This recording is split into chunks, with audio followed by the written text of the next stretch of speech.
contre, ce qui est sûr, c'est qu'il y aura 5000 emplois pérennes qui tombent.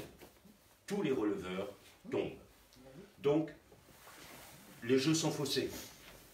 Et donc, ma question, c'est de... Et d'ailleurs, il y a eu une réunion il n'y a pas longtemps avec des cadres d'Enedis, et ma première question était de demander pourquoi, si on se cache derrière une directive européenne qui date depuis 2009, alors que le système a commencé à être mis en place en 2007.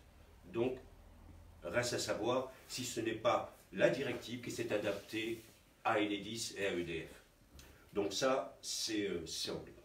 Maintenant, concernant le compteur lui-même, est-ce que vous savez ce qu'est ce compteur Linky, justement? Non. Le compteur Linky est un petit peu un petit ordinateur que vous avez chez vous. Ils sont regroupés par ce que l'on appelle des grappes, entre 50 et voire 1000, 1500 unités dans les grandes villes, qui sont affiliées à ce qu'on appelle un concentrateur.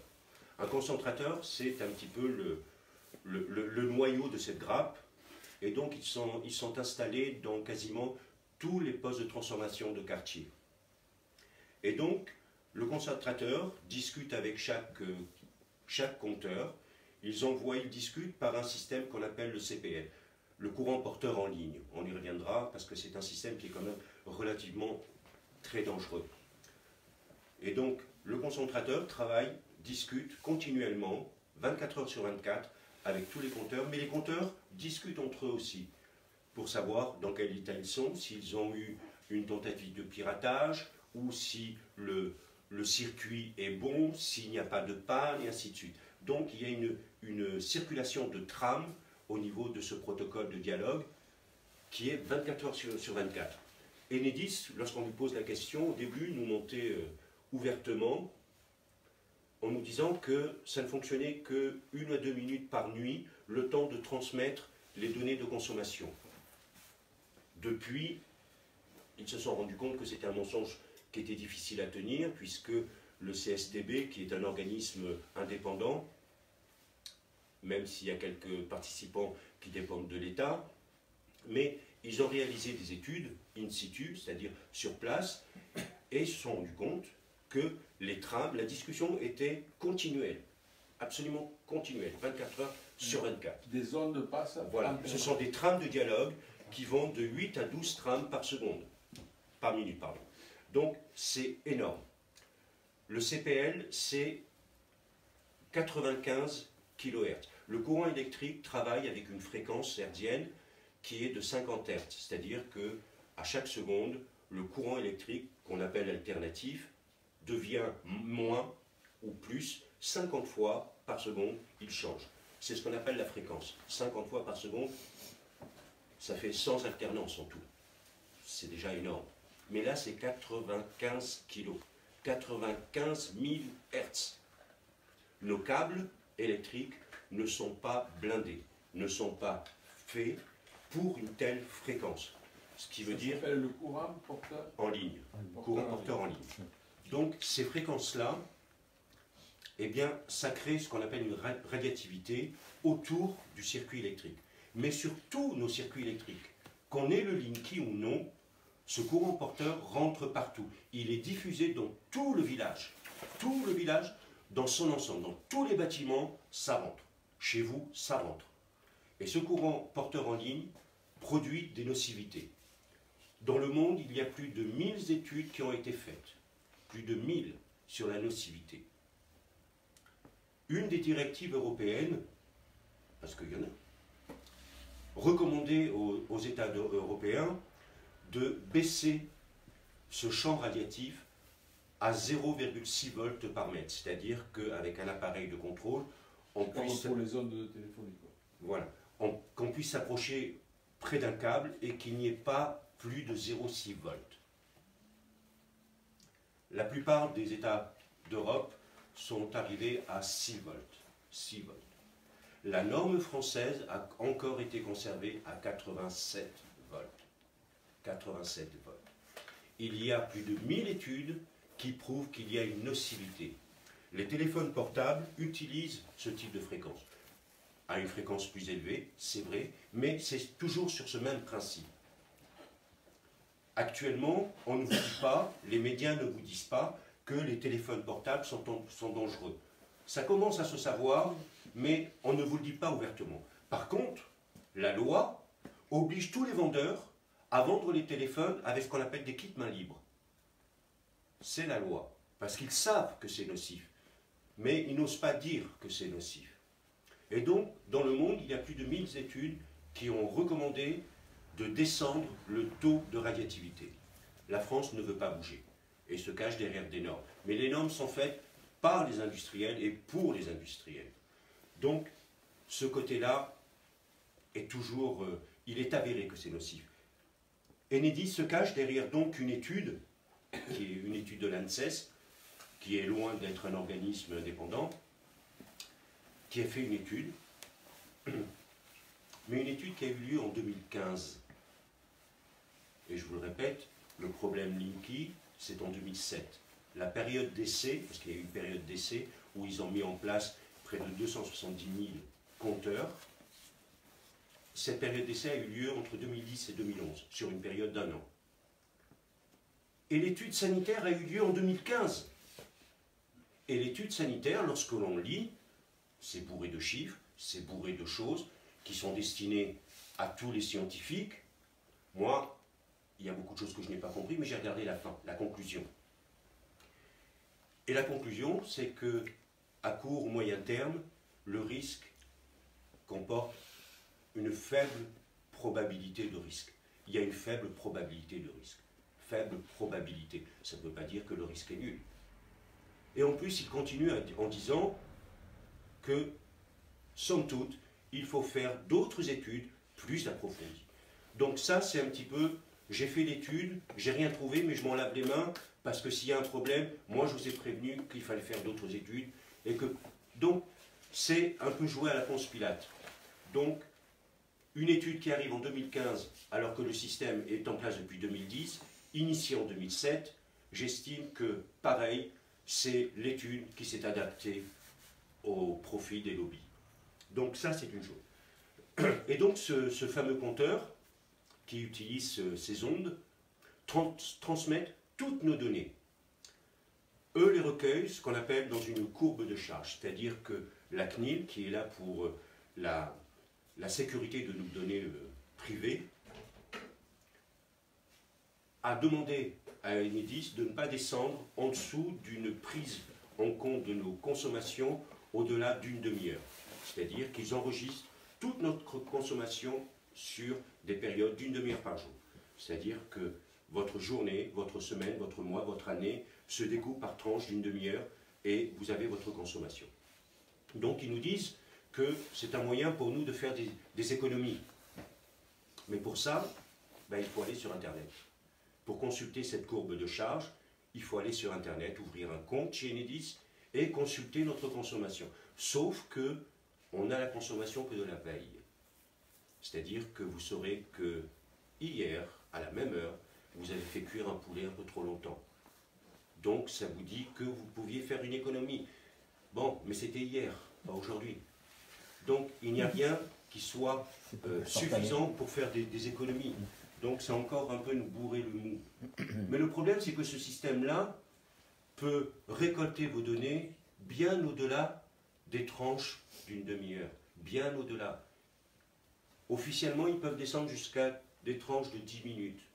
Mais techniquement, lorsqu'on écoute les informaticiens et ainsi de suite, on se rend compte qu'ils peuvent descendre par tranches de quelques secondes. Ça veut dire qu'ils peuvent savoir ce que vous consommez au moment précis où ils consultent votre banque de données. Eux peuvent le voir puisque chaque région dépend d'un centre de gestion qui récolte toutes ces données-là. Ce centre de gestion peut voir à l'unité près chaque compteur ce qu'il consomme en temps réel, sur le moment. Ils savent, ils peuvent le faire.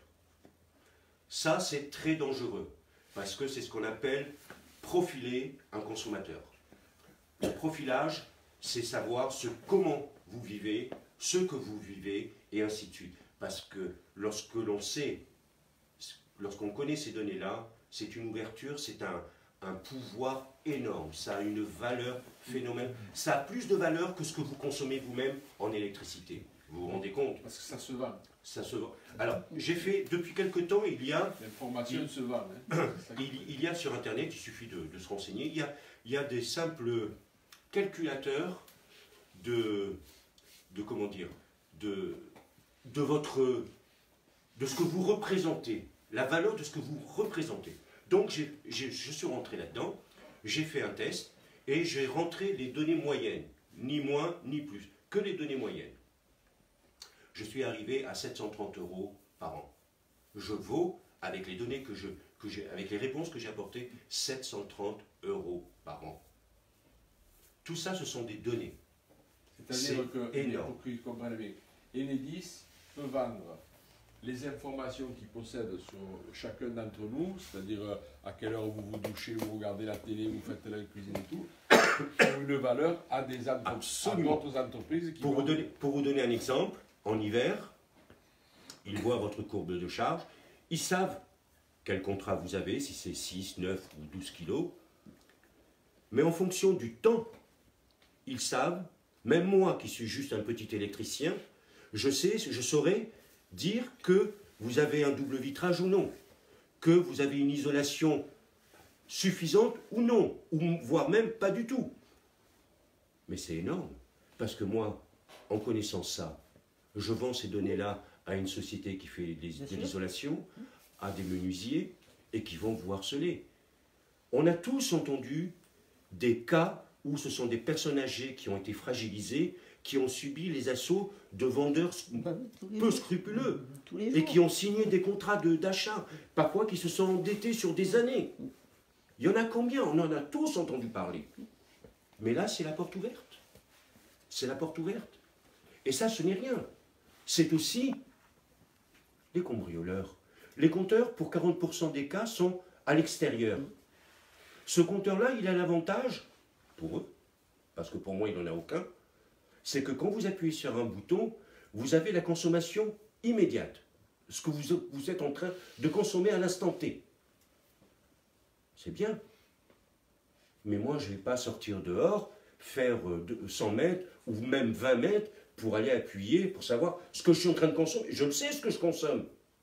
Moi, avec mon vieux compteur qui tourne, je vois ce qu'il consomme. Quand je paye ma facture, je sais ce que je consomme. Je n'ai pas besoin. Par contre, un voleur, il appuie sur le bouton une fois, il voit ce que ça consomme. Il vient un quart d'heure après, il rappuie et il saura tout de suite s'il y a quelqu'un dans la maison ou non. C'est automatique. Et comme en plus, s'il rappuie sur l'autre bouton, il sait si vous avez 3 kg, 6 kg, 9 kg ou 12 kg, ben il sait ce que vous avez comme appareillage chez vous. Parce que quand il regarde votre appartement ou votre maison, et si vous êtes à 12 kg alors que c'est à 50 mètres carrés, il se dit, oh là, là il y a du matos. Parce qu'il y a de l'énergie.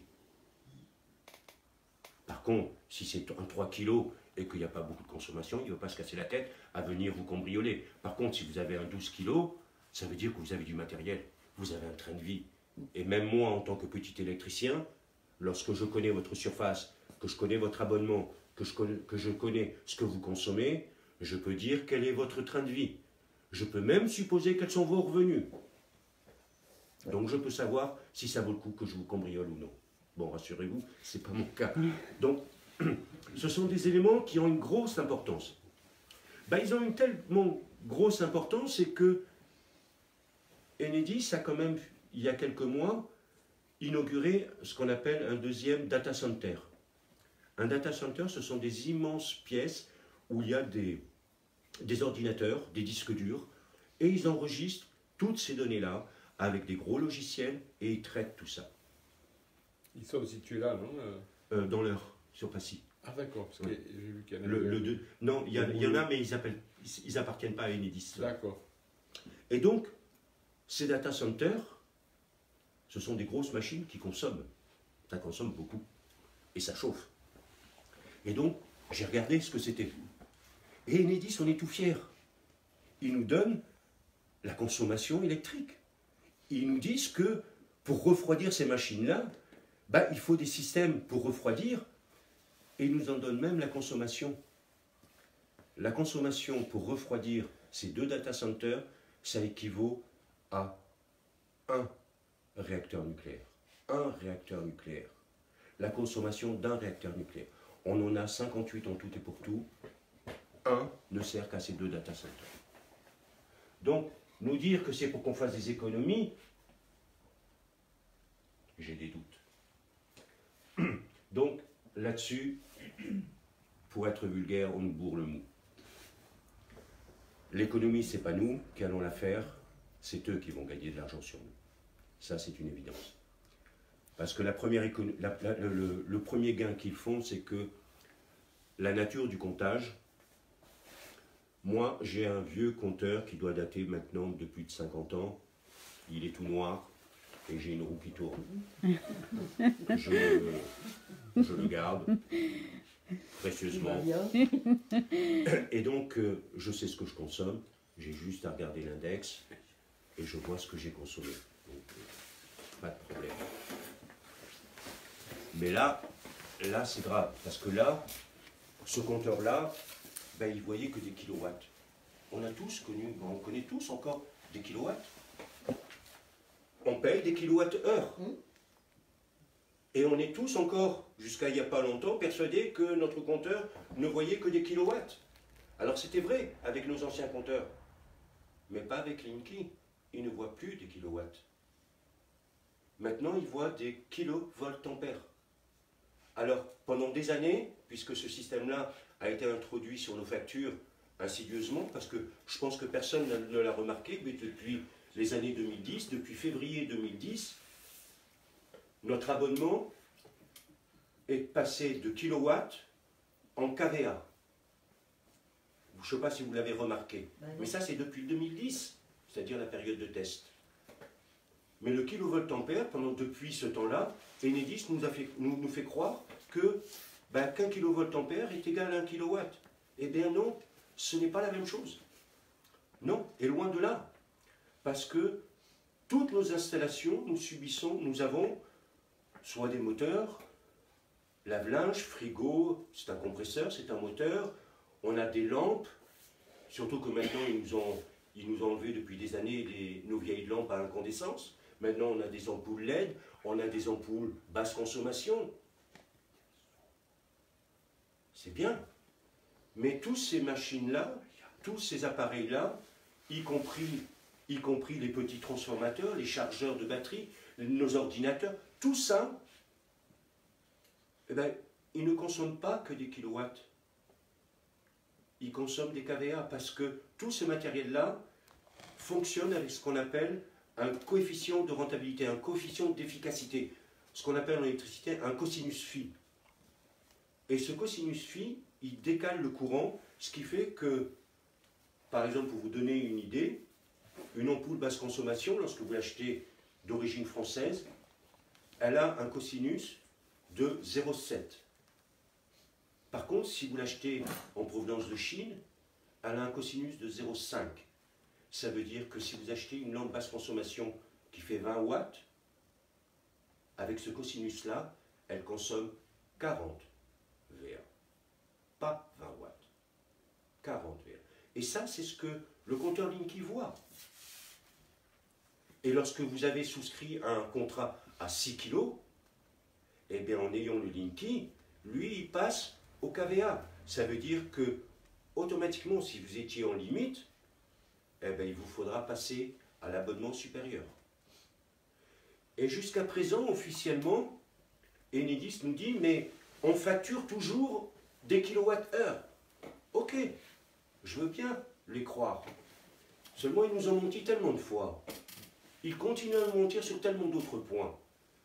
Quelle garantie j'ai qu'ils vont continuer à me facturer des kilowatts? Surtout qu'eux récoltent les kilowatts, mais également la différence. Les kilovoltampères réactifs, c'est-à-dire la différence entre la puissance active, c'est-à-dire le voltampère, et la puissance que l'on consomme vraiment. Ils récupèrent tout. Et moi, je ne sais pas ce qu'ils en font après. J'en ai aucune maîtrise. Mon vieux compteur, lui, je savais ce qu'il comptait. Donc je savais ce que je payais. Mais là, je n'en sais rien. Je n'ai aucune maîtrise. Donc là-dessus, on n'a aucune maîtrise. Donc qui nous dit, avec les mensonges qu'ils nous ont fait, qui nous dit qu'ils ne vont pas incorporer, surtout que ce sont des systèmes qui sont paramétrables à distance. Ça veut dire qu'ils peuvent changer toutes les valeurs à distance.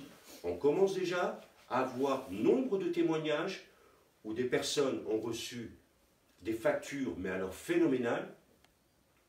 Certains ont eu le culot, la force de dire « je veux un contrôle métrologique ». C'est payant.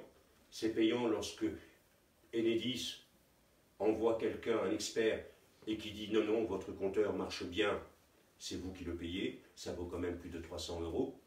Par contre, lorsque on se rend compte qu'il calcule mal, qu'il y a une erreur, là, c'est eux qui le payent. Mais donc, il y a eu beaucoup de contrôles qui ont été faits, et bizarrement, le calcul, le comptage était différent. Ils se sont rendus compte, les gens qui ont déposé plainte, qui ont demandé à avoir ce contrôle, se sont rendus compte, justement par la courbe de charge, que leur consommation, leur comptage était devenu un peu plus sérieux. Donc ce sont des systèmes qui peuvent se faire à distance. Comme l'augmentation de notre abonnement peut se faire à distance. L'augmentation ou la coupure. Parce que c'est aussi l'un de leurs buts, c'est de pouvoir couper. Dans ces compteurs-là, il y a ce qu'on appelle un interrupteur, un breaker. Ils appellent ça un breaker. Ça fait joli, c'est anglais, on n'y comprend pas grand-chose, mais on a l'impression que c'est important. C'est un simple interrupteur, qui d'ailleurs n'est pas conforme aux normes françaises et qui est à l'origine de beaucoup d'incendies. Et donc, cet interrupteur-là, il est commandable à distance. Ils peuvent le couper, comme ils le veulent, à l'unité près. Ils peuvent choisir quel compteur ils coupent. C'est une évidence. Ils savent le faire, ils peuvent le faire. Ça, c'est dangereux. Surtout que, j'en reviens au début, EDF a un déficit budgétaire de 37 milliards d'euros.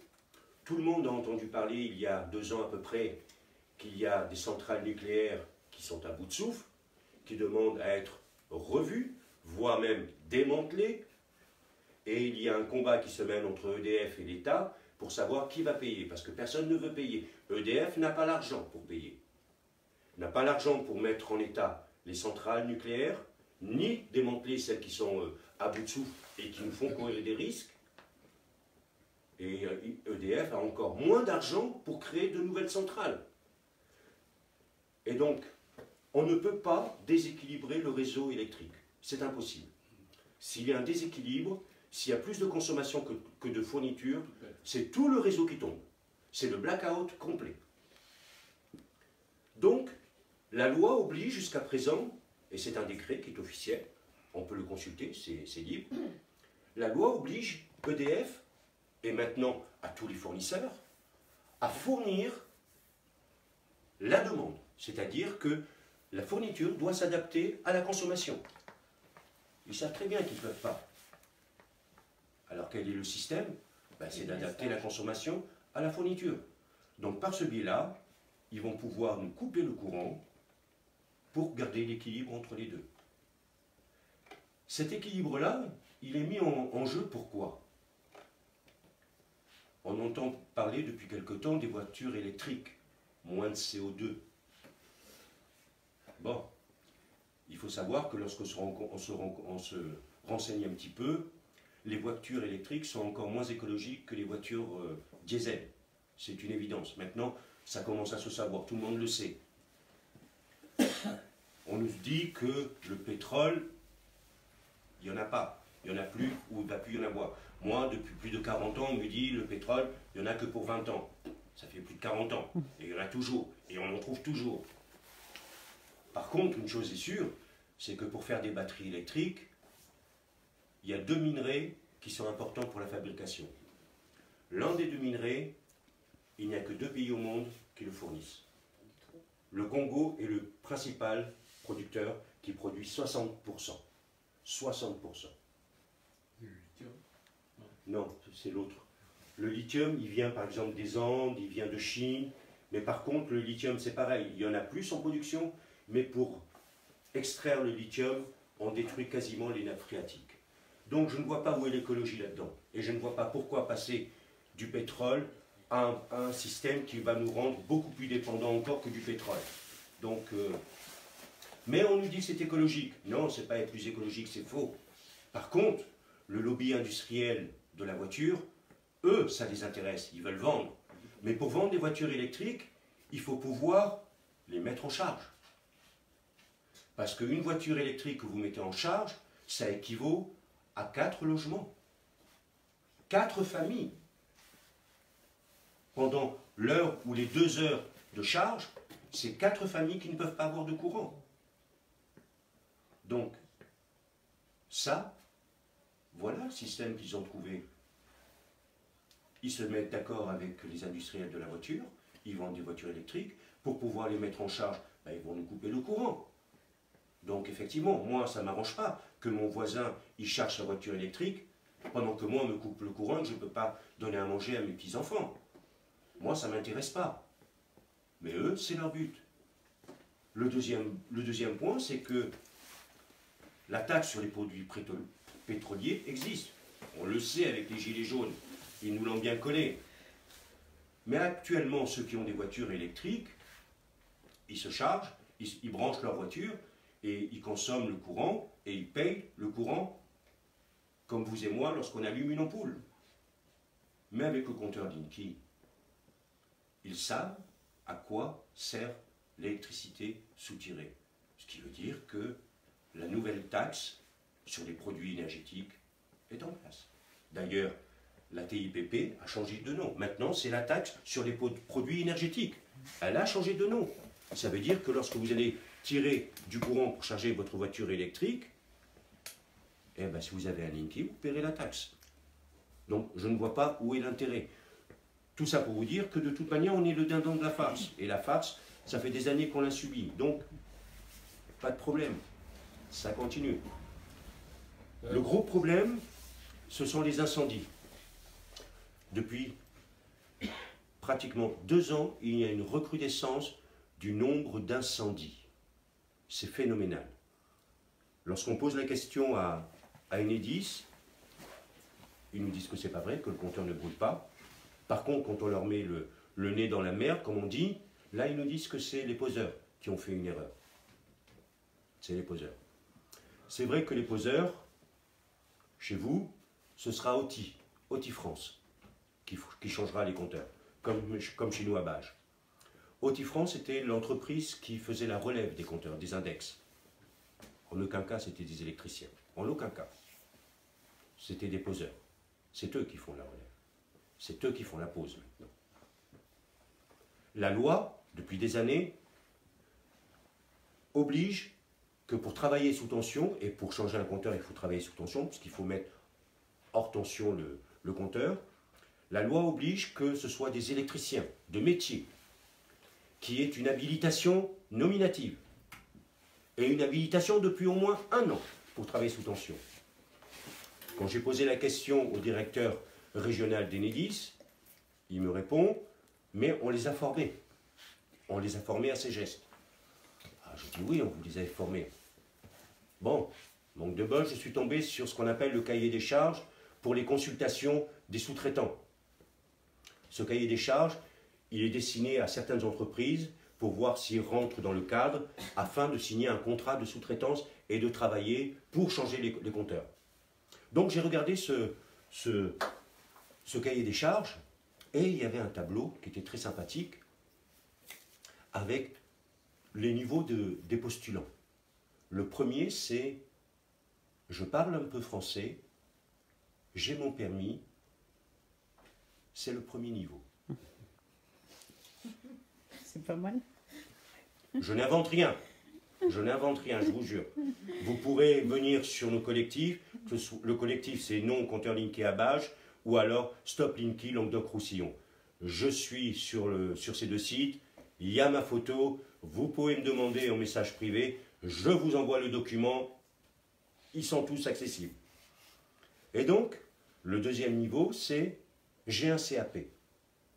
Un CAP. De quoi? Ah, peu De importe. boulangerie. Coiffure. Peu importe. Peu importe.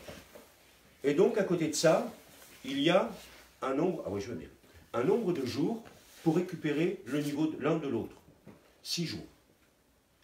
Ensuite, pour les deux, il y a 4 jours, non, 6 jours, pardon, pour leur expliquer ce qu'est l'électricité. Et ensuite, 4 jours pour leur expliquer comment travailler sous tension. 16 jours. Il n'y en, 16 jours. en a pas eu qui se sont électrocutés? 16 jours. Moi, j'ai passé quelques années pour apprendre l'électricité. Et il m'a fallu encore du temps avant de pouvoir travailler sous tension. Puis les normes, elles changent. Donc, on comprend qu'il puisse y avoir des erreurs de pose, des câbles mal serrés. Nous, on l'a vu. Je l'ai vu sur Bage. J'ai vu des poseurs. Je leur ai dit, c'est avec ce tournevis-là que vous travaillez? Il m'a regardé avec des grands yeux, comme s'il pouvait y avoir un autre tournevis qui puisse exister. Et il m'a regardé, je lui ai dit, oui, un tournevis dynamométrique. Ah, qu'est-ce que c'est? J'ai dit, oui. Et vous en connaissez la valeur de réglage? Aïe, aïe, aïe, aïe, aïe, aïe, aïe. Non, la norme implique qu'il faut 5 Nm pour serrer un câble. C'est pas moi qui le dis, c'est la loi, c'est les normes. Les normes, en électricité, c'est... Le premier but d'une norme, c'est la protection des personnes et des biens. C'est ça une norme. Lorsque l'on fait fi de tout ça, ça veut dire que l'on met en danger les gens. Et pour un électricien comme Enedis, ça veut dire que c'est fait sciemment. Alors Enedis nous dit, ben c'est une mauvaise pose. Mais la loi de 75 dit que le commanditaire est responsable de son sous-traitant. Et donc, on voit des incendies, mais alors, ça foisonne. Mais on a vu des raisons, parce qu'il faut savoir que les grands médias, tous les grands médias appartiennent à 5 familles en France. 5. Donc, ils leur font dire ce qu'ils veulent. Il ne faut aller voir que certains médias régionaux qui osent dire la vérité, qui osent dire, il y a un Linky qui a cramé, il y a un incendie à cause du Linky ou à cause d'un compteur. Les compteurs noirs, que l'on a tous connus, moi, en plus de 40 ans, j'en ai jamais vu un brûler. Jamais. J'ai été voir un site, c'est un site qui est des experts judiciaires, donc ils sont appelés à la cour, et donc ils le disent. Ils le disaient déjà en 2014, un feu de compteur est rarissime. Bon, il faut dire que dans leur nouveau rapport de 2018, ils ont changé un petit peu la version et ils disent que le compteur Linky ne brûle pas. Bon. Là, il y a des doutes. Mais donc... Un coup. Oui, c'est vrai. Faut respirer quand même. Et donc, quand on va voir sur Internet, parce que c'est pas à la télé que vous allez voir les vraies indications, les vraies actualités, quand vous allez sur Internet et que vous voyez les causes relatées dans les journaux, la dernière était sympa, c'était une peluche dans un placard. Des feux de friteuse, il n'y en a jamais eu autant que maintenant. Mais à 5 h du matin, c'est un peu gênant. Moi, je ne connais pas beaucoup de gens qui font leurs frites à 5 h du matin. Pas... Oh, les jeunes qui rentrent de boîte. Ouais, ouais. Il y a eu l'époque des lits. Bon, ça, les lits, oui, ça arrivait. Les poussettes, ça arrive encore de plus en plus. Les cannes.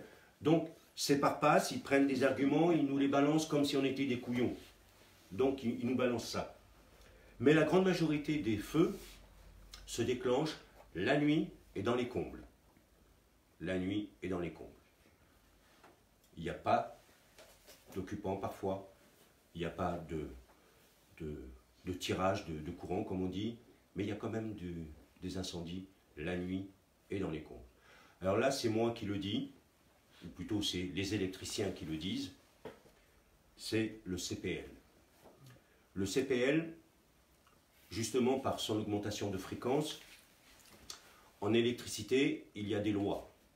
C'est comme ça, c'est physique, c'est mathématique, il y a des lois. Et chez nous, il est dit que plus on augmente les fréquences, plus on augmente les résistances. Si on augmente la résistance, on augmente le courant et la température. température, je fais. C'est comme ça, c'est indéniable.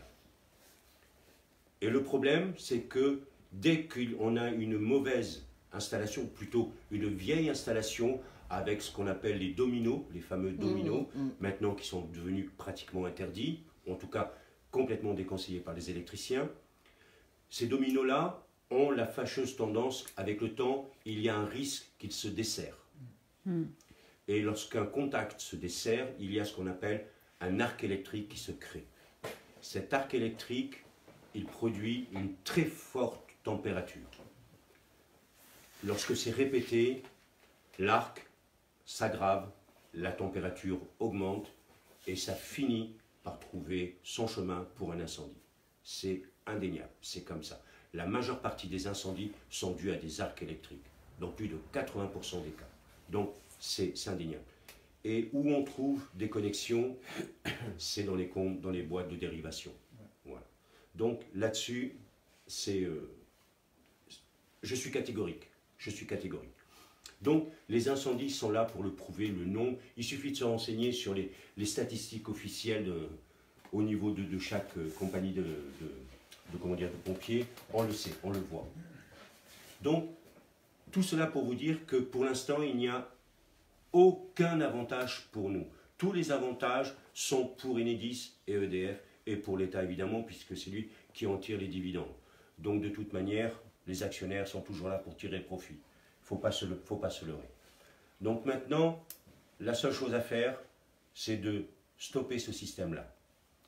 Nous, évidemment, on est contre. Notre mot d'ordre, c'est d'empêcher, de refuser.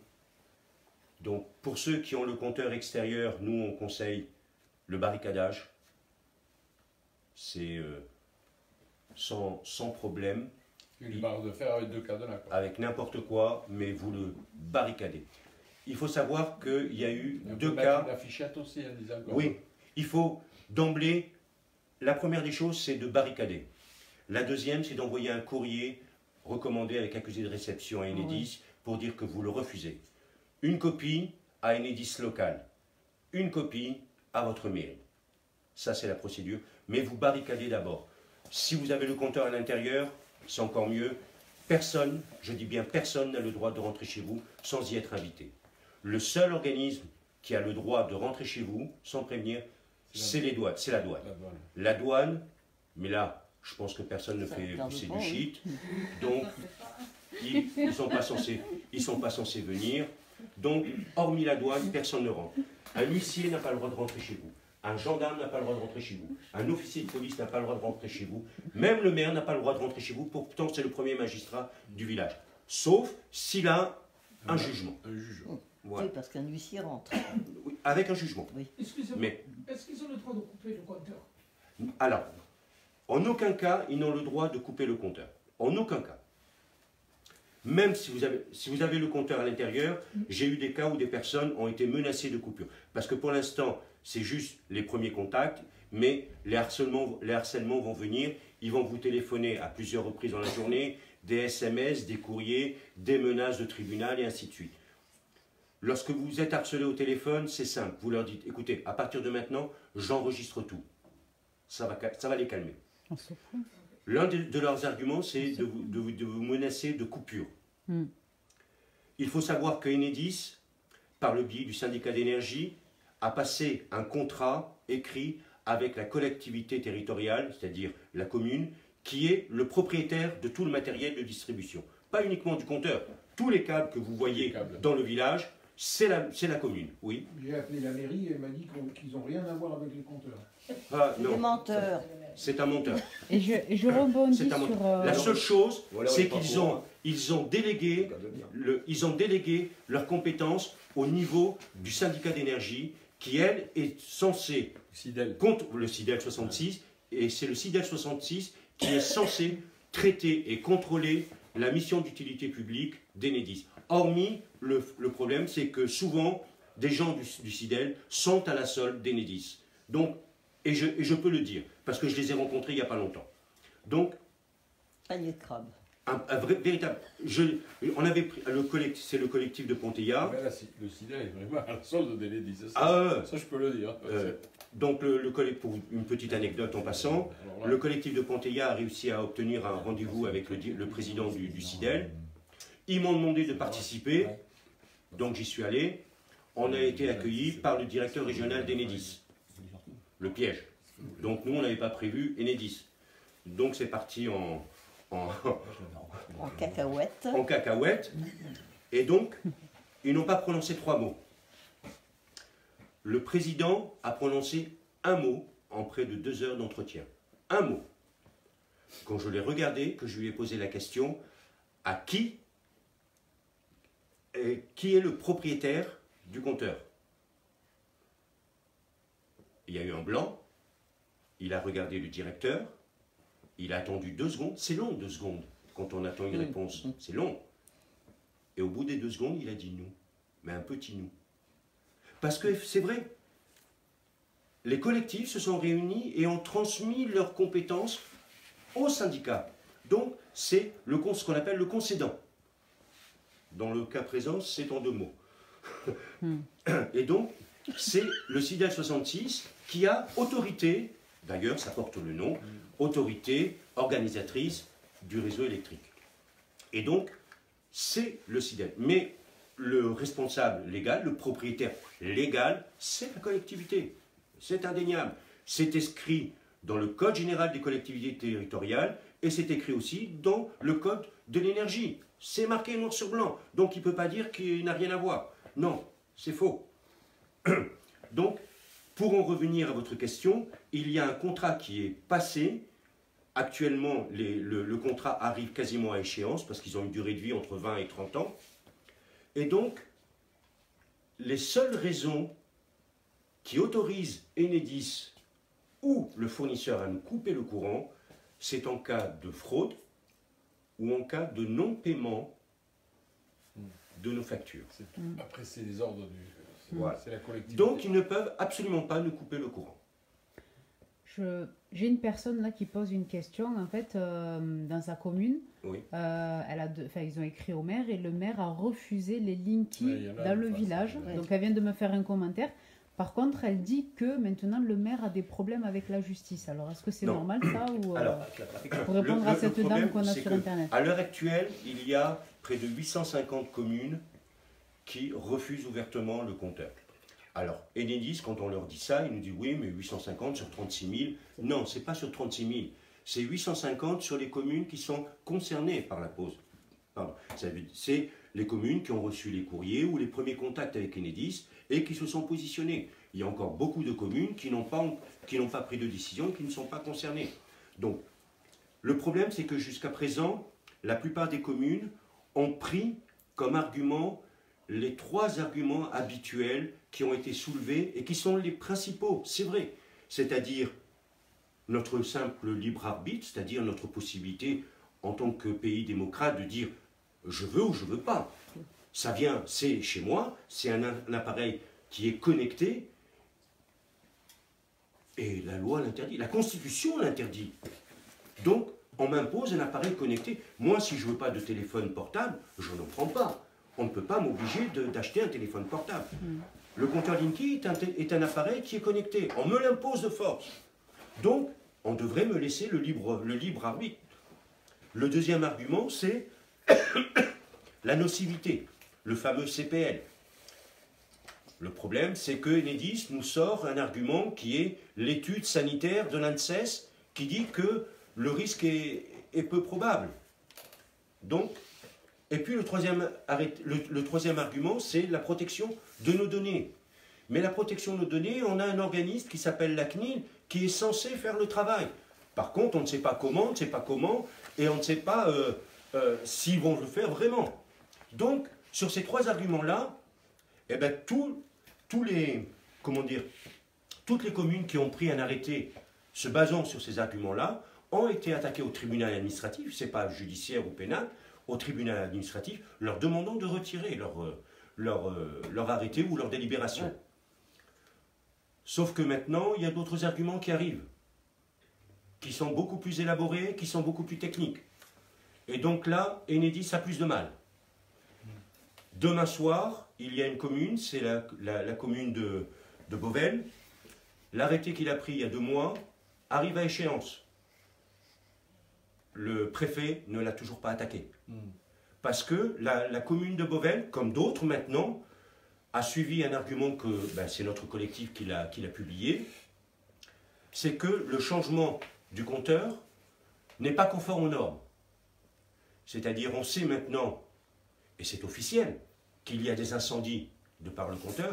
D'ailleurs, pendant la période de test, il pose, Enedis a reconnu 8 incendies avérés. 8, officiellement. Donc, on sait maintenant qu'il y a des risques d'incendie. Par contre, la norme oblige Enedis à changer le support bois sur lequel est posé le compteur. Je pense que vous avez tous un panneau en bois sur lequel est posé votre compteur. La loi, la norme, impose que lorsqu'on change le compteur, on doit mettre l'ensemble aux normes en vigueur. Enedis ne le fait pas. Maintenant, il y a beaucoup de communes qui commencent à le savoir et qui fondent leurs arrêtés sur ces arguments-là. Donc on a beaucoup d'espoir. Il y en a d'autres qui arrivent, qui sont en train de se diffuser. Donc on a les moyens de se défendre contre Enedis.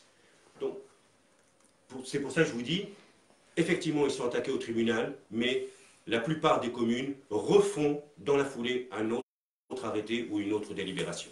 Donc pour l'instant, il n'y a aucune commune qui a été attaquée autrement que par le tribunal administratif. Et encore, ce n'est pas une attaque, c'est simplement une demande d'annulation. Concernant les barricadages, il y a eu 2 cas de jugement où des gens ont barricadé et qui ont été au tribunal. Le premier, c'est à le tribunal de proximité de La Rochelle.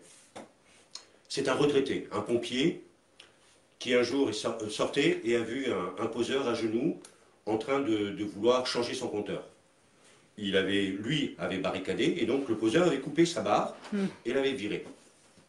Et donc le petit monsieur lui a dit non, vous foutez le camp, c'est chez moi, vous ne changez pas mon compteur. Le gars a insisté et donc le petit retraité, il l'a attrapé par l'épaule, il l'a tiré. Il est tombé à la renverse, le poseur a porté plainte. C'est le poseur qui a été débouté et en plus c'est lui qui a été condamné à cause du barricadage qu'il a détruit. Donc, on ne peut pas vous interdire de barricader. Le deuxième cas a eu lieu, le deuxième jugement a eu lieu il y a quoi, à peu près 1 mois. C'est un membre d'un collectif qui a barricadé pour 4 personnes, il a barricadé les compteurs. Il n'y a que lui qui a été attaqué. Il a été attaqué par Enedis au pénal. Le pénal a dit, il n'a enfreint aucune loi.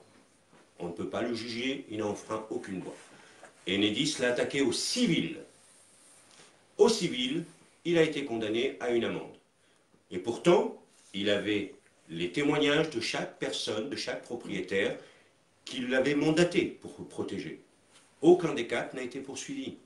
Lui a été poursuivi puisqu'il n'était pas propriétaire Des autres compteurs. des compteurs qui avaient barricadé. Mais les propriétaires n'ont pas été barricadés.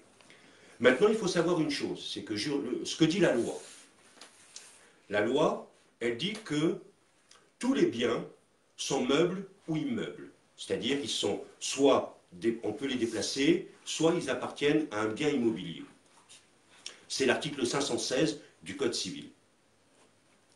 Ça veut dire quoi? Ça veut dire que le coffret dans lequel est posé ce matériel qui appartient à la mairie, ce coffret-là vous appartient. Oui, voilà. Il est à vous. Oui. Et dans tous les cas, il se trouve sur l'emprise de votre domaine, de votre propriété. Il n'y a que la porte qui se trouve en limite de propriété, puisque le coffret se trouve encastré dans votre mur. Le coffret est à vous. C'est la loi, l'article 516. La loi vous dit que vous avez le droit de clore, c'est l'article 647 du Code civil. Donc, vous fermez votre propriété. On ne peut pas vous en empêcher.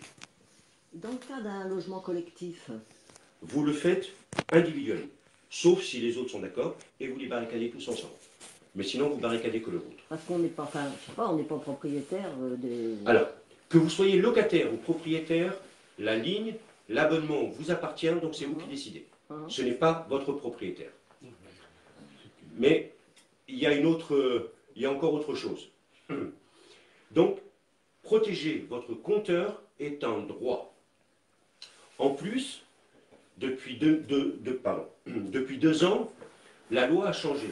C'est-à-dire que maintenant, vous avez beaucoup de fournisseurs qui viennent sur sur le marché. À l'heure actuelle, on doit être aux alentours de 25 fournisseurs d'électricité, qu'ils soient italiens, qu'ils soient suédois. Le dernier en date, c'est un suédois. Vous devez avoir vu la pub à la télé. Donc, il y a beaucoup de fournisseurs qui viennent sur le marché pour vendre l'électricité. Mais depuis cette loi-là, il y a séparation entre EDF et Enedis. Et donc, au niveau des contrats, il y a aussi séparation. C'est-à-dire, les conditions générales de vente ont été séparées. Et donc, avec chaque contrat de fournisseur, vous avez des conditions générales de vente du distributeur.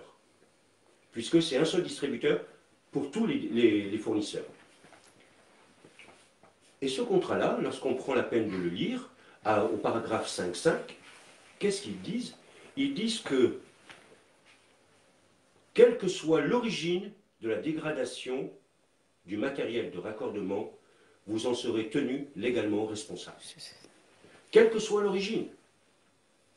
C'est-à-dire que si vous avez un voisin malveillant à qui vous êtes engueulé, à qui vous avez volé une poule ou écrasé sa poule, je parle de la poule, hein, pas... S'il vous en veut, s'il dégrade le matériel, c'est vous qui en serez responsable.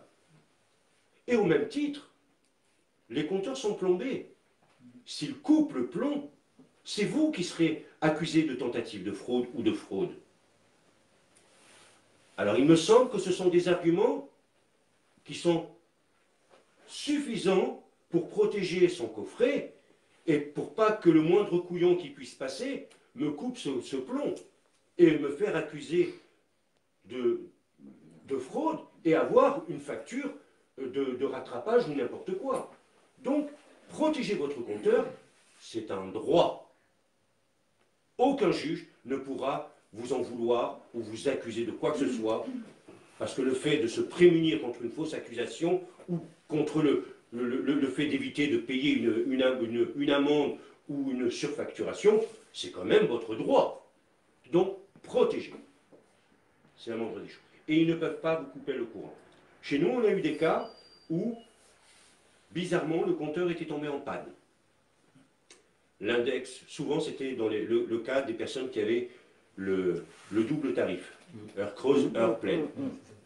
Et donc là, il y avait le tarif heure pleine qui ne marchait pas, le plus avantageux pour les usagers. Ça m'est arrivé. Le recreuse ne marchait pas. Donc, nous, on a eu deux cas déjà, et j'ai conseillé les personnes qui ont appelé Enedis, qui ont insisté, et l'argument, c'est que ceux qui ont un double comptage payent une option.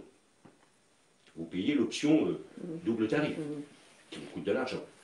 Mais il faut savoir que lorsque vous avez le double comptage, le tarif heure pleine est plus cher que le tarif réglementé. Peu de gens le savent. C'est pour ça que je dis, contrôlez votre consommation, parce que souvent, ça ne vaut pas la peine d'avoir un tarif heure creuse.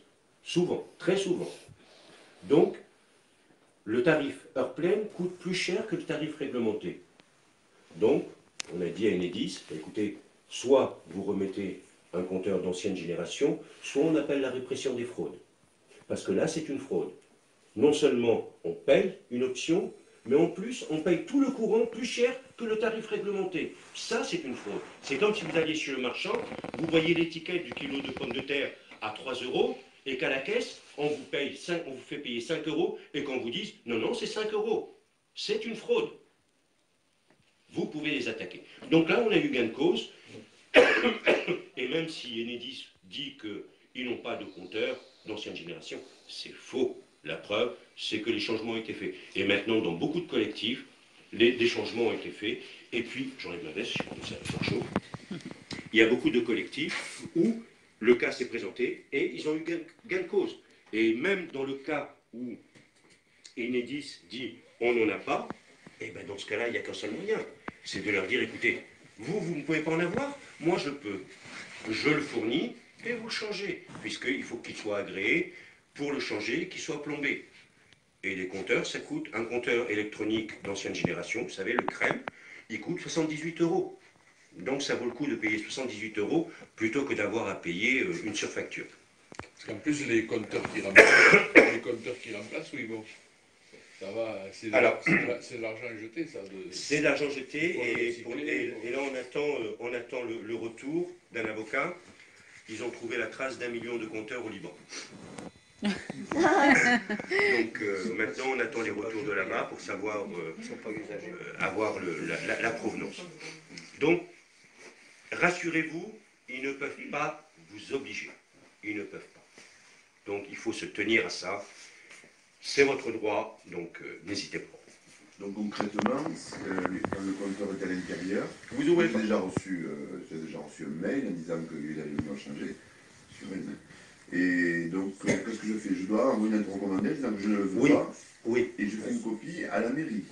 Voilà. Et une lettre recommandée aussi ou... Non, à la mairie, il y a une procédure qui est toute simple. Vous faites une photocopie, d'accord? Oui. Vous allez à la mairie, vous en donnez une, et l'autre photocopie, la secrétaire vous met un coup de tampon, ça vaut valeur d'accusé de réception. Reçu-le, Mais pour moi, ça c'est oui. pas pour envoyer à... Non, mais si tu vas porter 2 documents à la mairie, Ça vaut un accusé de réception. elle te valide comme un accusé de réception. Oui, voilà, d'accord. Mais en tout état de cause, et je parle sous votre contrôle, tout état de cause, ils ne peuvent pas rentrer chez toi sans ton autorisation. Donc quand bien même tu ne le refuserais pas, ils ne peuvent pas rentrer chez toi. C'est peut-être déjà préventif en disant... Oui, alors ça a du poids parce que le fait de faire cette procédure-là, même quelqu'un qui a son compteur à l'intérieur, parfois ça finit par faire bouger le maire. Parce que quand le maire reçoit pas mal de courriers, là il commence à se dire, oh là, ça bouge, ça fait du foin, je vais peut-être m'y intéresser, je vais peut-être me renseigner, savoir ce que c'est que ce putain de compteur Linky. Donc, c'est un peu dans ce sens-là. Pour les autres, ceux qui ont le compteur à l'extérieur, c'est une obligation de le faire parce que, on ne sait jamais, les poseurs vont vous harceler. Mais il y a des poseurs qui sont absolument ignobles, ce sont vraiment des voyous, je vais vous expliquer pourquoi, qui risquent de vous forcer la main et de vous l'imposer. Vous êtes absent un jour, ils viennent, ils coupent tout, ils ouvrent et ils vous le changent. Ils sont payés à Là, la, au moins, ils sont payés à la pause. Oui, ils ont une prime à la pause. alors, Ça veut dire. dans le fameux cahier des charges dont je vous ai parlé tout à l'heure, il y avait une autre page, c'est la rémunération. Et donc, on s'aperçoit que Enedis est chapeauté par un organisme d'État qui s'appelle la Commission de régulation de l'énergie. Et donc, Enedis a des bonus, mais a aussi des malus avec l'État. Alors, les bonus sont financiers, bien évidemment. Et donc, ce bonus, ce système du bâton et de la carotte, est répercuté sur le sous-traitant. Donc, le sous-traitant qui a signé un contrat avec eux, ils ont, par semestre, ils ont un objectif de fixer de nombre de compteurs à poser, qu'ils soient intérieurs ou extérieurs. Ils n'ont pas les mêmes valeurs. Et donc, s'ils arrivent à boucler l'objectif, chaque compteur supplémentaire leur rapporte 10 €. Mais chaque compteur non posé leur enlève 10 €. C'est pas la même chose. C'est les jeux télévisés, ça. C'est pas uniquement je vais gagner plus, mais c'est aussi je vais gagner moins. Donc, C'est ignoble comme principe. ah ouais. Et ce système-là est répercuté sur les poseurs eux-mêmes. Ça devrait être interdit, ça. Bien sûr. Bien sûr. Ça devrait Moi, être interdit.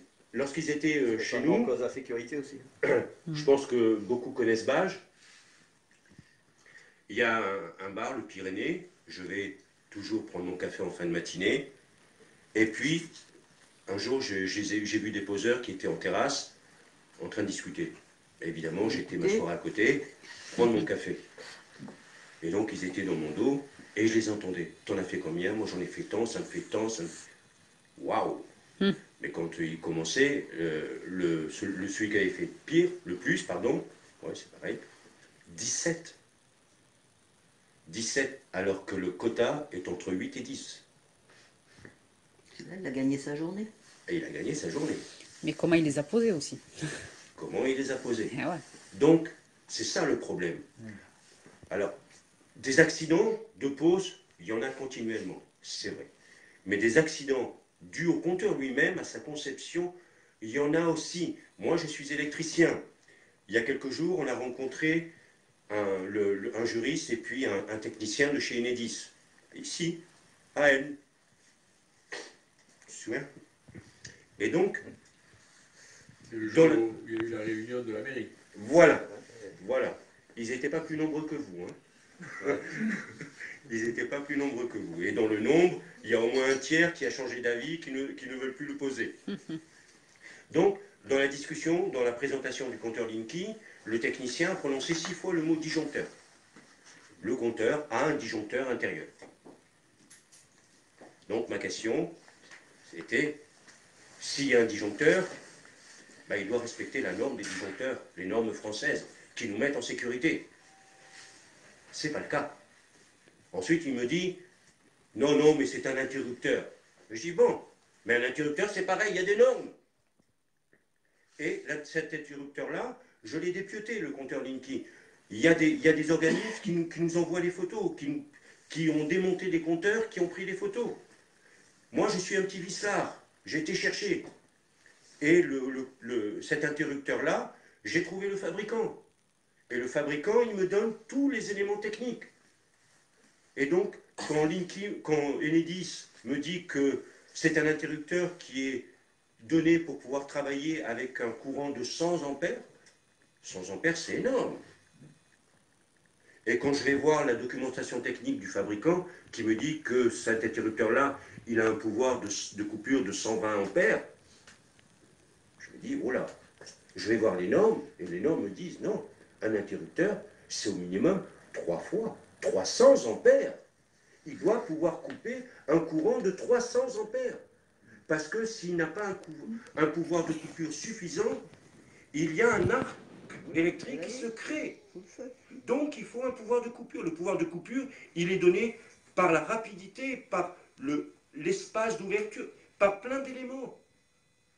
Un disjoncteur, quand vous avez sur votre panneau, votre tableau de protection chez vous, beaucoup d'entre vous ont des petits disjoncteurs qui remplacent les fusibles. Mais même le moindre de ces disjoncteurs-là, il possède ce qu'on appelle une chambre de coupure pour pouvoir diffuser cet arc électrique.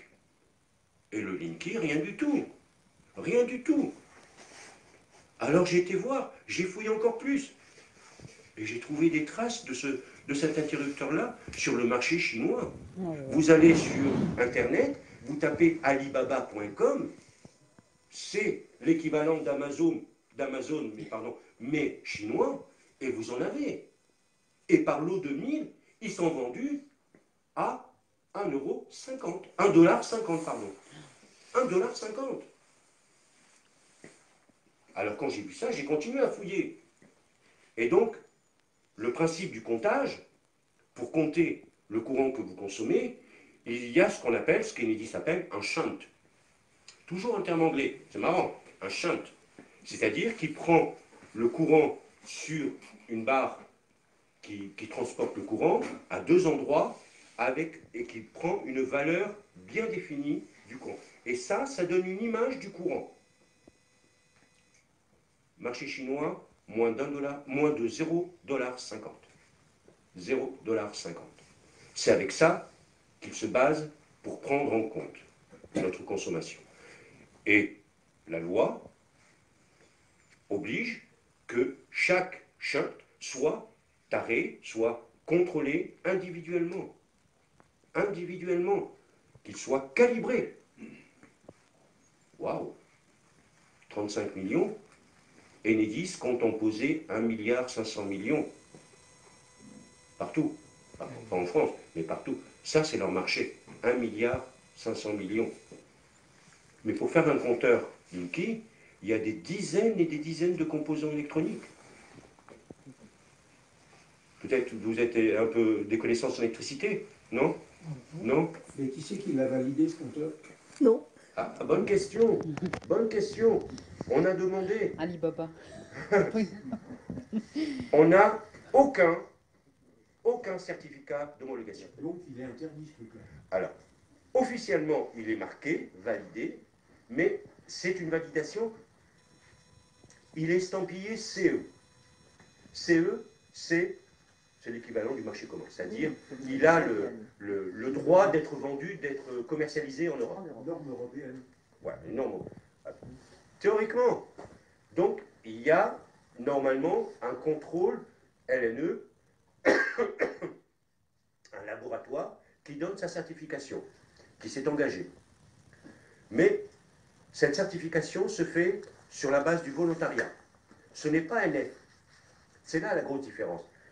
C'est-à-dire que lorsque vous achetez un produit NF, c'est un organisme indépendant qui engage sa responsabilité, qui contrôle le matériel et qui engage sa propre responsabilité. C'est la norme NF. Par contre, CE, non.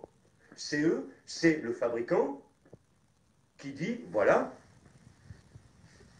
mon matériel est conforme à cette norme, j'ai contrôlé moi-même. Ah, je vous jure, je ne mens pas, je l'ai contrôlé. C'est aussi valable pour cette norme. Et donc, il y a le laboratoire qui dit, ok, ça passe. Mais aucun ne l'a contrôlé.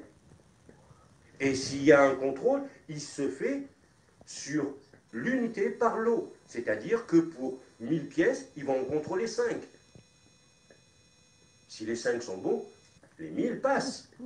Mais pour faire un compteur, c'est ce que je vous disais tout à l'heure, il faut des dizaines de composants électroniques. Mais s'il y a 35 millions de compteurs, il y a combien de composants? Et vous croyez que quelqu'un va contrôler tous les composants? Un condensateur, un simple condensateur, lorsqu'il est défaillant, c'est une mini-bombe. Il explose. Et on a eu le cas. Il y a eu des cas de Linky où ils ont explosé. Donc, le risque est là. Le risque est là. Il est réel. Qu'il soit dû par l'incendie ou qu'il soit dû par l'incendie. Soit vous cramez, soit dans 20 ans, vous risquez un cancer ou pire. Donc, je comprends pas alors que ça soit sur le marché, ce truc-là. C'est une question de fric. Mais oui. C'est une question de fric. Même. Lorsqu'il y a eu l'amiante, lorsqu'il y a eu le problème de l'amiante. L'amiante ou le sang contaminé. Ouais, mais à l'époque de l'amiante, il n'y avait pas les laboratoires pour... Si, monsieur. Oui.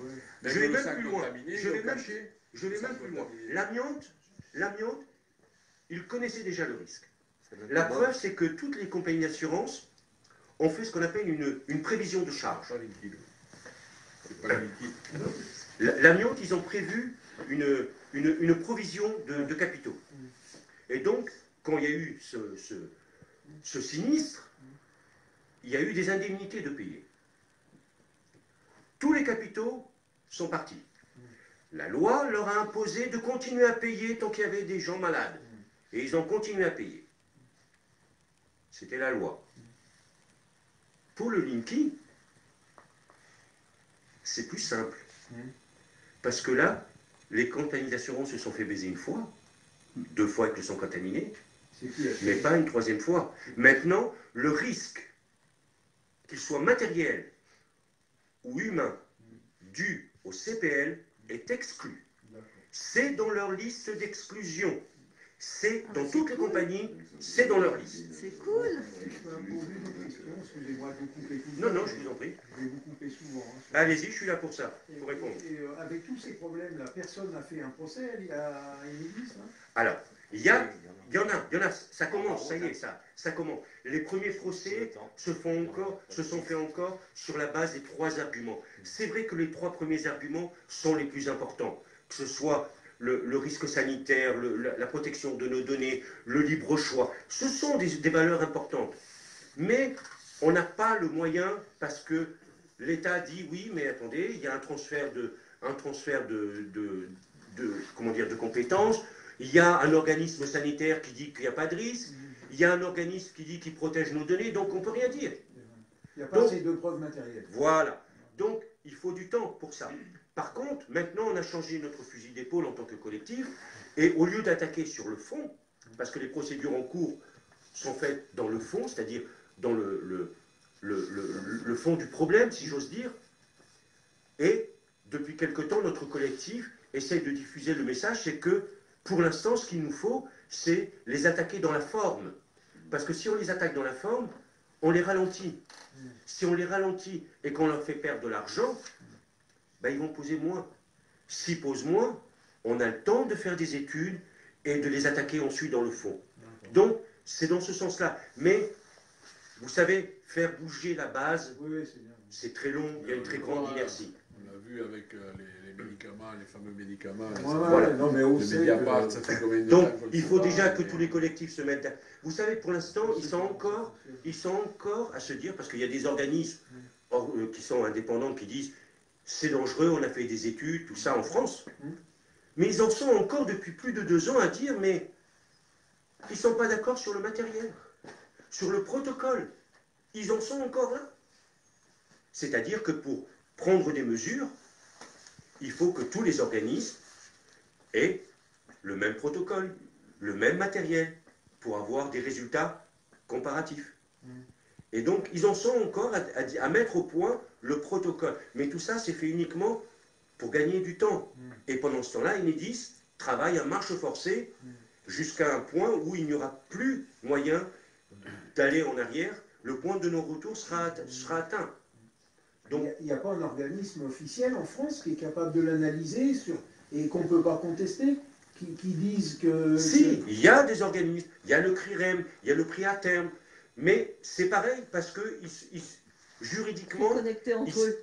Non seulement ils ne sont pas connectés entre eux, mais ils ne sont pas d'accord sur le matériel. Donc Enedis dit oui, mais vous trouvez cette valeur-là parce que vous avez utilisé tel matériel, ou vous n'avez pas suivi ce... C'est n'importe quoi. Ben oui, Mais c'est comme ça. Mais il va falloir y arriver. On va y arriver. On va y arriver. Le principe de précaution. Mais on a le même problème avec le téléphonie mobile. Hein. Voilà. Personne, tout le monde fait, nous les premiers, tout le monde fait comme s'il n'y avait aucun risque zéro, sauf qu'on n'en sait rien. C'est un risque zéro. Et il y a plein d'études qui disent qu'il peut y avoir des risques. Et moi, j'ai fait des arrêtés pour chasser les ondes de téléphone quand j'étais maire, pour chasser les antennes de téléphonie mobile du village. J'ai perdu tous mes procès et je les ai tous faits au nom du principe de précaution, je les ai tous perdus. Enfin, la mairie les a tous perdus. Voilà. Et c'est logique. Le principe de précaution, il est basé sur un fait. Et donc, si on ne peut pas prouver le fait, le principe tombe. Donc, il faut attaquer Enedis par la bande et les obliger à ralentir, les obliger à s'arrêter. Il faut ralentir la pause. Pour gagner du temps. C'est-à-dire, plus il y aura de monde de mer qui mettront des bâtons dans les roues, moins ils vont avancer dans la pause, plus on a de chances de L'argument que j'ai mis en place, il permet d'obliger Enedis à mettre en conformité l'ensemble, mais ça les oblige aussi à revenir sur plusieurs millions de compteurs posés. Mais il n'y a pas que ça. Ça veut dire que s'ils modifient les prestations du sous-traitant, ça veut dire qu'ils doivent changer tous les contrats des sous-traitants. Ça veut dire que c'est un temps multiplié par près de 4 ou 5. Ça veut dire de la fourniture multipliée par 2. Et ça, au niveau même de la directive européenne, ça ne passera plus. Parce que la directive européenne, elle stipule bien que chaque État le fait, mais à leur bon vouloir, que si c'est raisonnable, que si c'est rentable pour l'usager. D'ailleurs, plusieurs pays d'Europe l'ont complètement refusé. On prend un petit pays comme le Portugal, eux, ils se sont mis à rigoler quand on leur a proposé. Ils sont pas cons. Le Luxembourg l'a refusé. L'Allemagne a refusé pour quasiment tous les particuliers. Alors Enedis nous dit, oui, mais c'est pour permettre d'injecter le courant vert, le courant qui est issu de l'énergie renouvelable. Mais jusqu'à présent, en Europe, le plus grand fournisseur d'énergie verte, c'est l'Allemagne. Bonsoir. C'est l'Allemagne. Et pourtant, eux l'ont refusé. Et il y a des pays qui non seulement l'ont refusé, qui maintenant font marche arrière. On prend le Canada. Il y a plusieurs États des États-Unis qui ont arrêté, qui les font déposer. Donc, c'est qu'il y a quelque chose. Nous, on travaille avec 10 années de retard par rapport aux États-Unis. Mais putain, on a un gouvernement des gouvernements, parce que c'est pas uniquement le dernier, ça remonte à plus loin. On est tellement cons qu'on voit que les autres ont fait une erreur, qui reviennent sur leur geste, mais on continue. On continue. Quand j'ai posé la question à un cadre d'Enedis... On a la maison mère. Ouais. Quand j'ai posé la question à un cadre d'Enedis, il m'a répondu, c'est pas le même compteur. Bon, sur le coup, j'ai rien dit, mais j'ai été contrôlé. Le Canada, ils en ont retiré 110 000 parce qu'ils ont eu 8 incendies. Du coup, ils ont retiré, dans une province du Canada, ils en ont retiré 110 000. Alors j'ai été me renseigner pour savoir quel était le fabricant. C'était Sagem. Et Sagem, c'est un des 5 fabricants français. Ouais. Alors qu'ils arrêtent de nous raconter des conneries.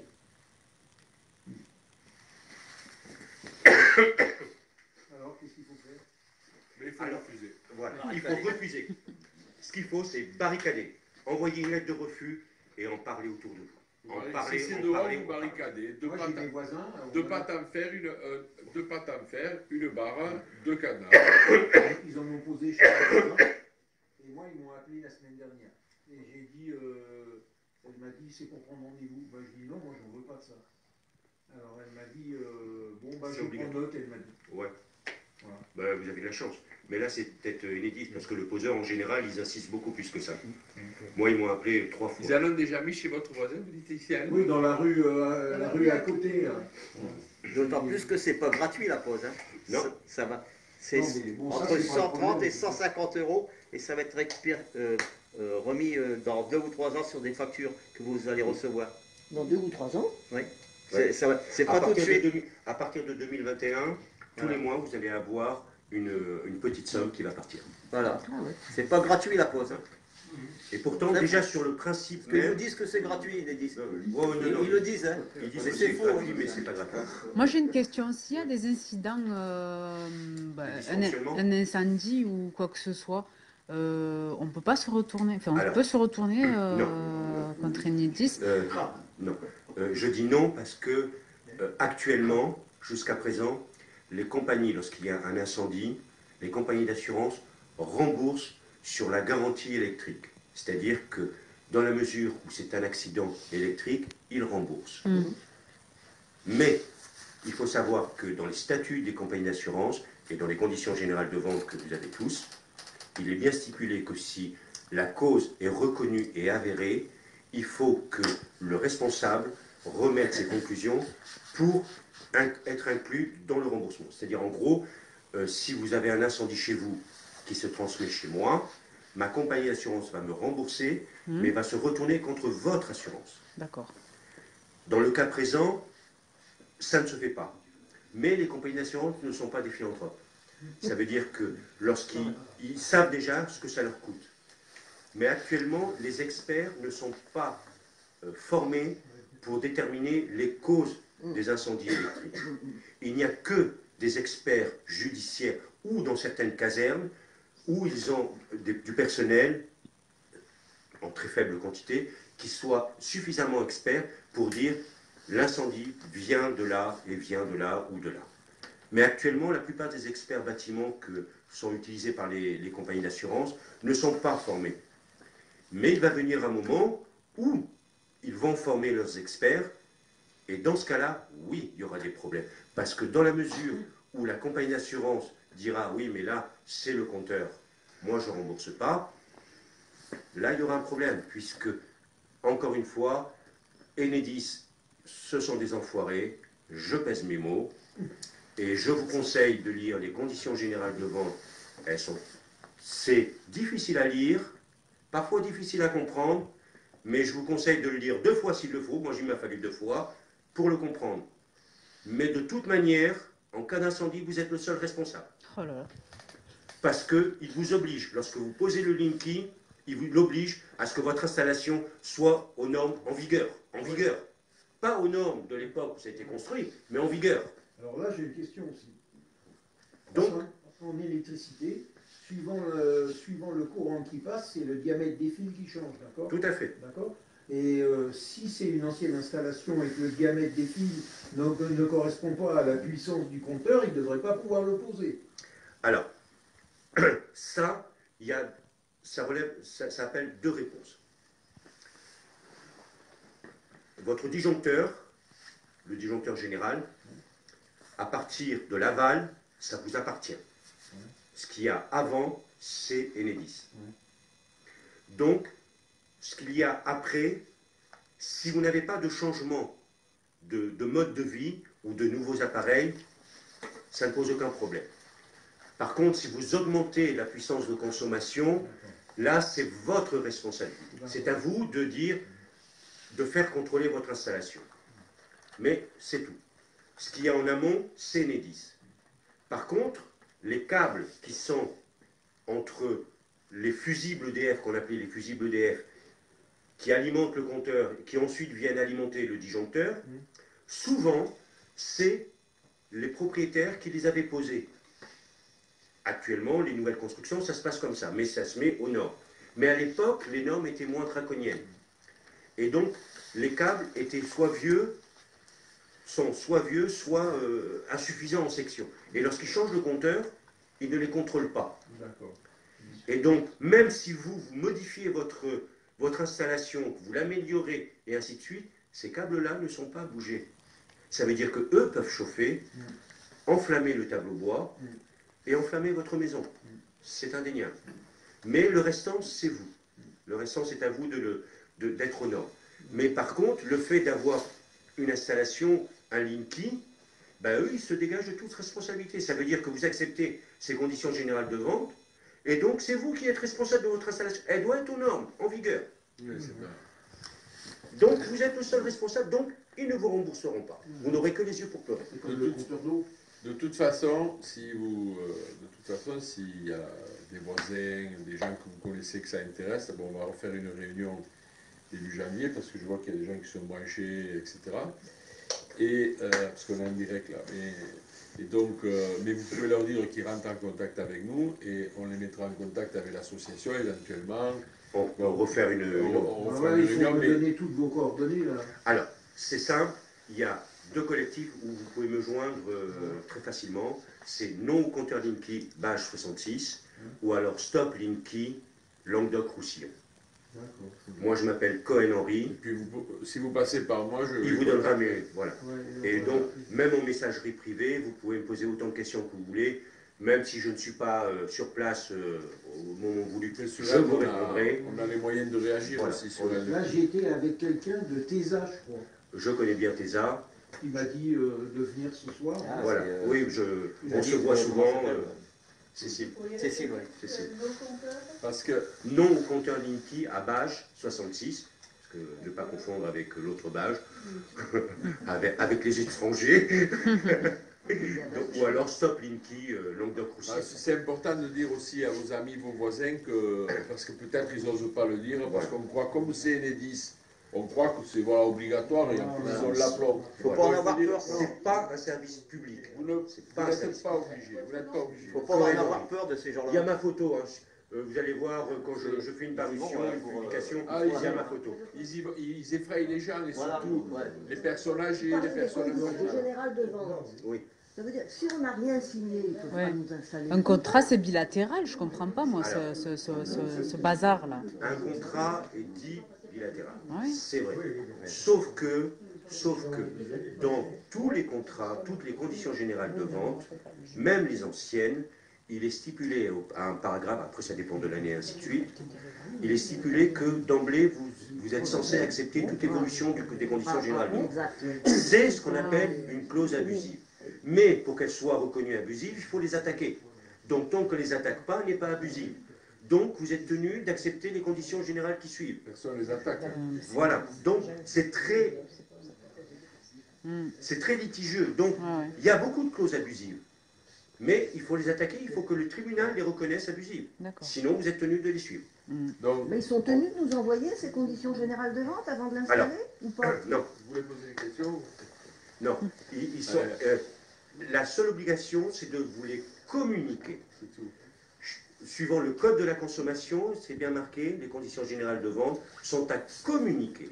Maintenant, est-ce que le fait de vous dire qu'elles sont accessibles sur votre compte, c'est suffisant pour vous les communiquer? Moi, je me suis aperçu, et pourtant, j'ai refusé bien évidemment le compteur, puisque je leur ai dit que pour me le remplacer, il fallait qu'ils viennent dans ma ruelle avec un porte-avions, donc pour l'instant, je ne l'ai pas vu. Mais donc, on a chacun un compte. Ce qu'on appelle un espace personnel, un compte perso. Et donc, quand vous y allez, tout en bas, vous avez vos conditions générales. Et les miennes ont changé d'emblée, elles ont changé. Pourtant, elles datent de 2011, mais elles ont changé. Ils ont mis les nouvelles. Et pour tous, ils vous les ont changées, que vous vouliez ou non. Et ça, c'est pas, il ne faut pas chercher ce biais-là. Ce biais-là, ce n'est pas l'issue. L'issue, c'est la résistance. L'issue, c'est la résistance. Le biais, c'est pas... Nous, on s'y est battu quand on avait la mairie, et tu perds toujours quand on s'est battu. Absolument. Il faut les empêcher, aujourd'hui, de les poser, parce que tu as le pouvoir de le faire. Voilà.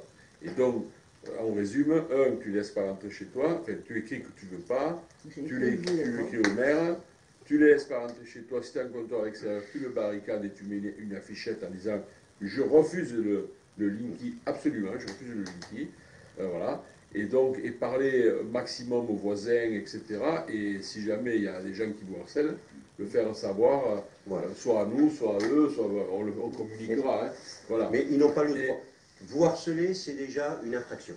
C'est interdit par le Je voulais revenir d'un mot, parce que là, je pense qu'il y a des gens qui commencent à partir, c'est l'heure. Mais je voulais revenir d'un mot sur l'histoire des coupures. Ça peut paraître incroyable qu'ils puissent couper le courant pour décharger, mais sachez, tout le monde ne le sait pas, qu'aujourd'hui, ça se fait à grande échelle. C'est-à-dire qu'aujourd'hui, quand le réseau est déséquilibré, vous avez des coupures. Moi, j'ai eu un délestage ce matin de quelques secondes. Vous avez du délestage, des blackouts, etc. Alors, si je peux me permettre, c'est encore pire que ça. Parce que le sujet est vaste. Et donc, il y a un décret qui transpose la loi de transition énergétique, et donc il explique beaucoup de choses. Et concernant le délestage, ils appellent ça des effacements de fait. Et donc, EDF a mis en place plus de 20 sociétés privées, des sociétés privées, que nous payons. C'est dans la ligne turque, dans les taxes. Donc nous payons ces sociétés-là. Ils sont appelés des opérateurs d'effacement. Il faut savoir que tout le réseau électrique d'Europe est interconnecté. Lorsqu'un pays est en manque, subit un pic, il achète à l'extérieur. En France, nous avons ce qu'on appelle le tarif réglementé, qui risque de disparaître si on laisse se mettre en place Linky. Il va disparaître, je peux vous l'assurer. Et donc, lorsqu'on avait un pic, EDF achetait du courant à l'étranger. Donc plus cher, et nous le vendait moins cher. Donc, ça leur coûtait du pognon. Donc là, évidemment, ils vont en gagner en nous coupant le compteur, ça évite d'en acheter ailleurs. Mais le problème, c'est que ces sociétés-là qui vont nous couper le courant, ces opérateurs d'effacement, ils sont payés par nous. Mais en plus, le volume qu'ils coupent leur ouvre droit à des primes. C'est marqué dans le décret, noir sur blanc. Je n'invente rien. Je peux vous communiquer le numéro du décret, vous le lisez, il fait quand même 50 ou 100 pages, il est long, mais c'est intéressant à savoir. Mais le pire, c'est que lorsqu'ils font des coupures, ils se retrouvent parfois avec des excédents, parce que la consommation, elle fluctue. Ils se retrouvent avec des excédents. Et cet excédent-là, ils ont le droit de le revendre, de le réinjecter à l'étranger, sur le marché de gros. Donc ils regagnent sur le produit vendu. Mais putain, ce fric-là, vous croyez qu'il sort d'où? C'est quoi ces méthodes-là? C'est de la mafia. Capitalisme. C'est de la mafia. Exactement. C'est ce qu'on combat depuis toujours. Ça, c'était pas possible avec un service public européen. Le marché libre. Avec un service public européen de C'est l'énergie, ça. c'est pas possible. Le Ça s'appelle capitalisme. la libéralisation, c'est-à-dire que le système économique transforme tout en marchandise. L'électricité, une marchandise qui ne se stocke pas. Alors, Et donc, j'apporte juste une rectification. Il n'y a qu'une seule électricité qui se stocke. Moi, j'en connais une. Moi aussi. c'est les barrages hydroélectriques. Voilà. Oui, C'est remonté haut. Moi, j'en connais non. Oui, l'hydrogène. Ouais, non, mais elle n'est pas encore... Ouais. Et puis, c'est Elle n'est pas confiant. encore Non, pas échelle. confiance encore. On n'y est pas encore. Non, Par non. contre, les barrages, on y est. Oui. On l'a. Et ils viennent L'eau se stocke. Mais ils viennent de les privatiser. Voilà. La seule énergie qui puisse se stocker, qui soit complètement écologique, qui est la plus rentable, C'est l'eau. on l'a privatisée, on l'a mis en concession. On vient de la privatiser maintenant. Hein. Et le problème, il ne s'arrête pas là. Il est beaucoup plus grave qu'on ne le pense. Parce que, il faut savoir que chez nous, on a quand même 58 réacteurs. Ces 58 réacteurs, on a besoin de les refroidir, les réacteurs nucléaires. Et il y a des circuits d'alimentation d'eau dédiés, issus des barrages, pour refroidir ces centrales. Mais dans la mesure où on les privatise, ils sont assujettis aux dividendes, aux profits. Donc, ça ne va pas les intéresser de garder de l'eau. S'ils diminuent, ils vendent de l'électricité. Et comme en France, on est tenu par la loi d'acheter d'abord l'électricité dite verte, c'est une obligation. Donc, tout ce qu'ils produisent, on est obligé de l'acheter. Donc, eux, ils vont vendre un max. Mais imaginez maintenant... Turbine, dès qu'il ajoute de l'eau. Maintenant, une turbine, un réacteur qui est en manque de refroidissement. Un barrage en manque d'eau. Qu'est-ce qui se passe? Il forme, hein. Voilà. Là, on a des gros problèmes. On a des gros problèmes. Mais en France, on marche sur la tête. Ouais, ouais. Et c'est récent, hein, on peut dire. Mais Et ça, c'est avéré. Ça, je fais un petit lien dans un local un peu particulier. Quand les gens se battaient contre la libéralisation du marché de l'énergie, les gens s'en foutaient, ils pensaient que c'est parce qu'on était des oiseaux archaïques. Mais c'était prévu ce qui est en train d'arriver. Par tous les agents EDF qui se sont battus pour garder l'énergie et qui disaient en plus, non seulement il faut que EDF soit public, mais il faudrait qu'en Europe, il y ait un service public de l'énergie. C'était pour éviter ça, précisément, pour que ça devienne une marchandise, quoi. Voilà, qu'on vend, et encore, il n'a pas tout expliqué parce que c'est tard, mais aujourd'hui, tu as des gars avec un téléphone et un bureau, comme à Saint-Charles, les transitaires de fruits et légumes, ils se font un fric fou en vendant et revendant de l'énergie, voilà, sans avoir jamais mis un sou dans un réseau, ni dans un... Alors que c'est nous, avec l'argent public, qui entretenons le réseau.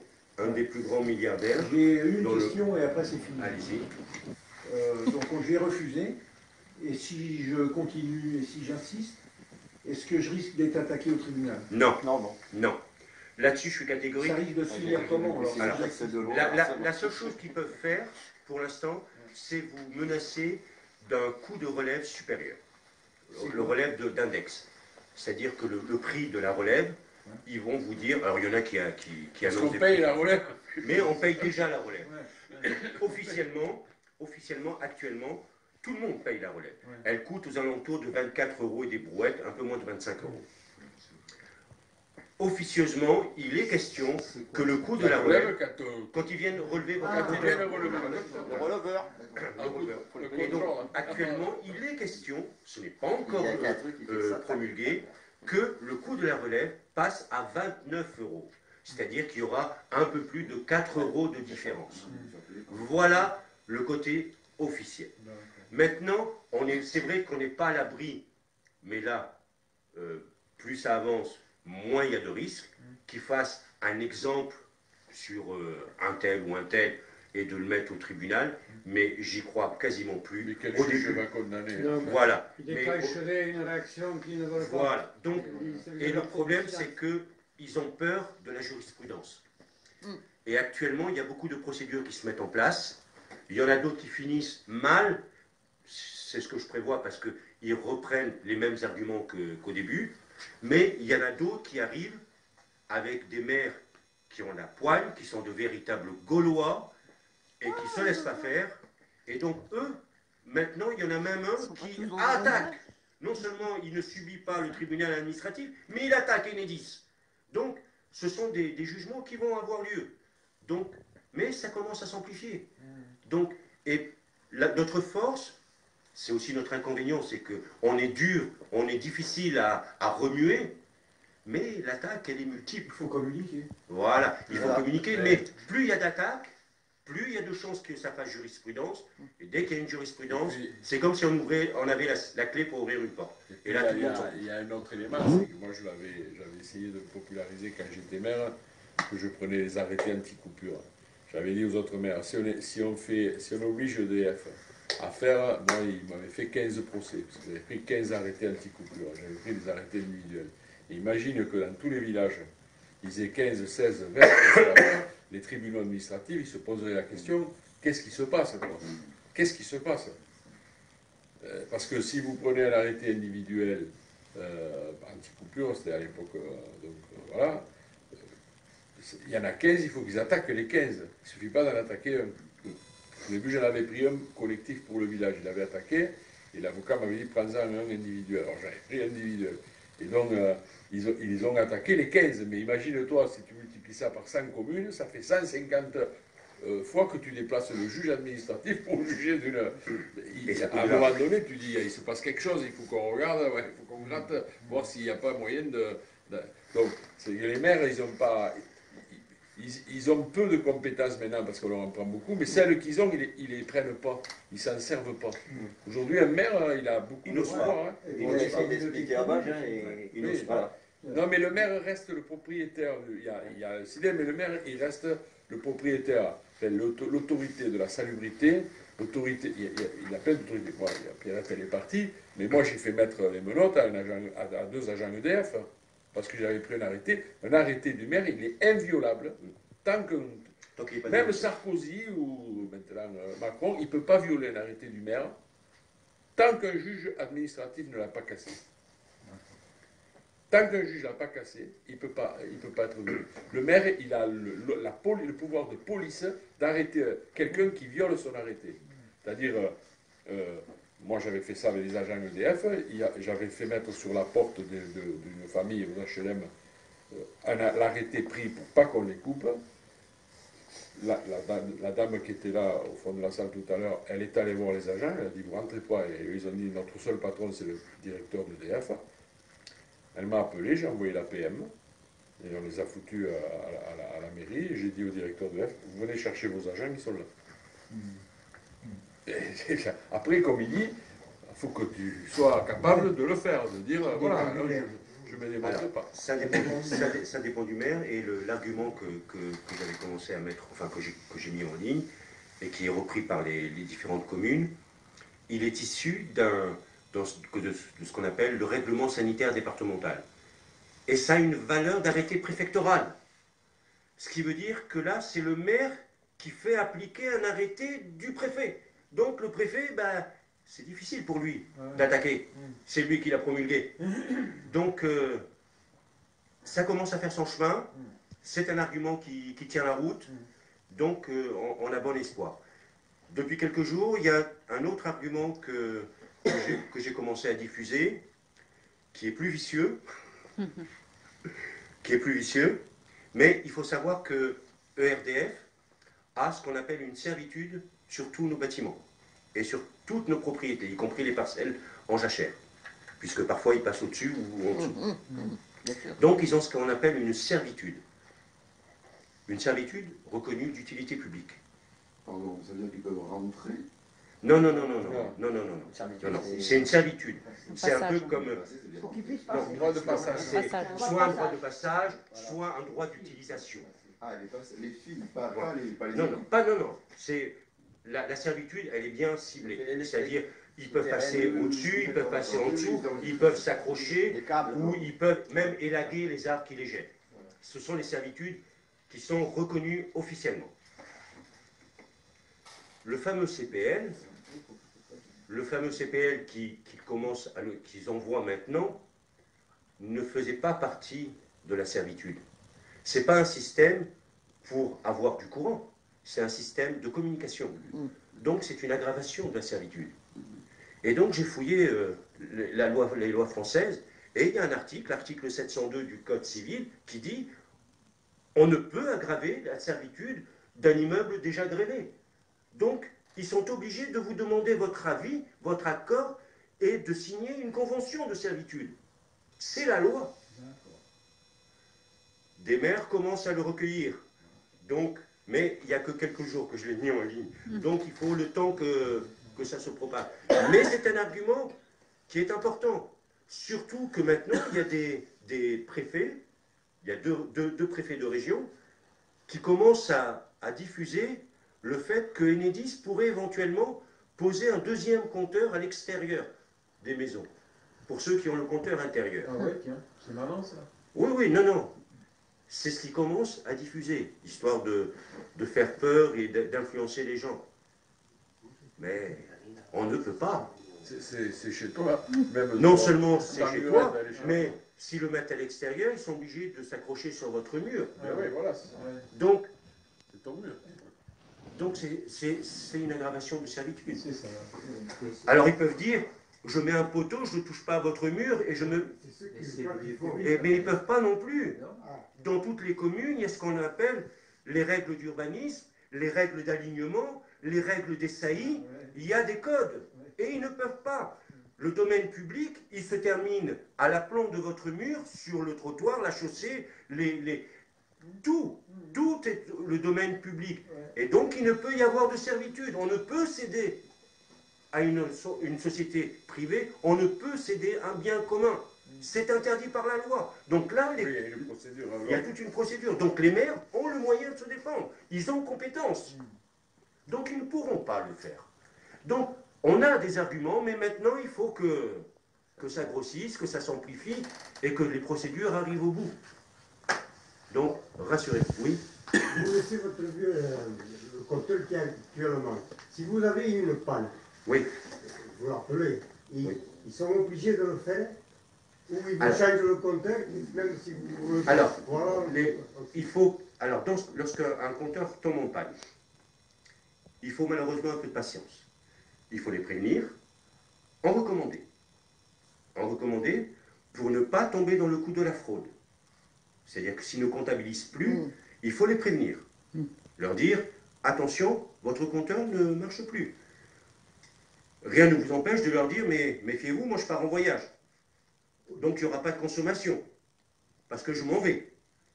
Donc là, ils ne sauront pas si c'est vrai ou si c'est faux. Mais comme vous l'écrivez, ils sont obligés d'en tenir compte.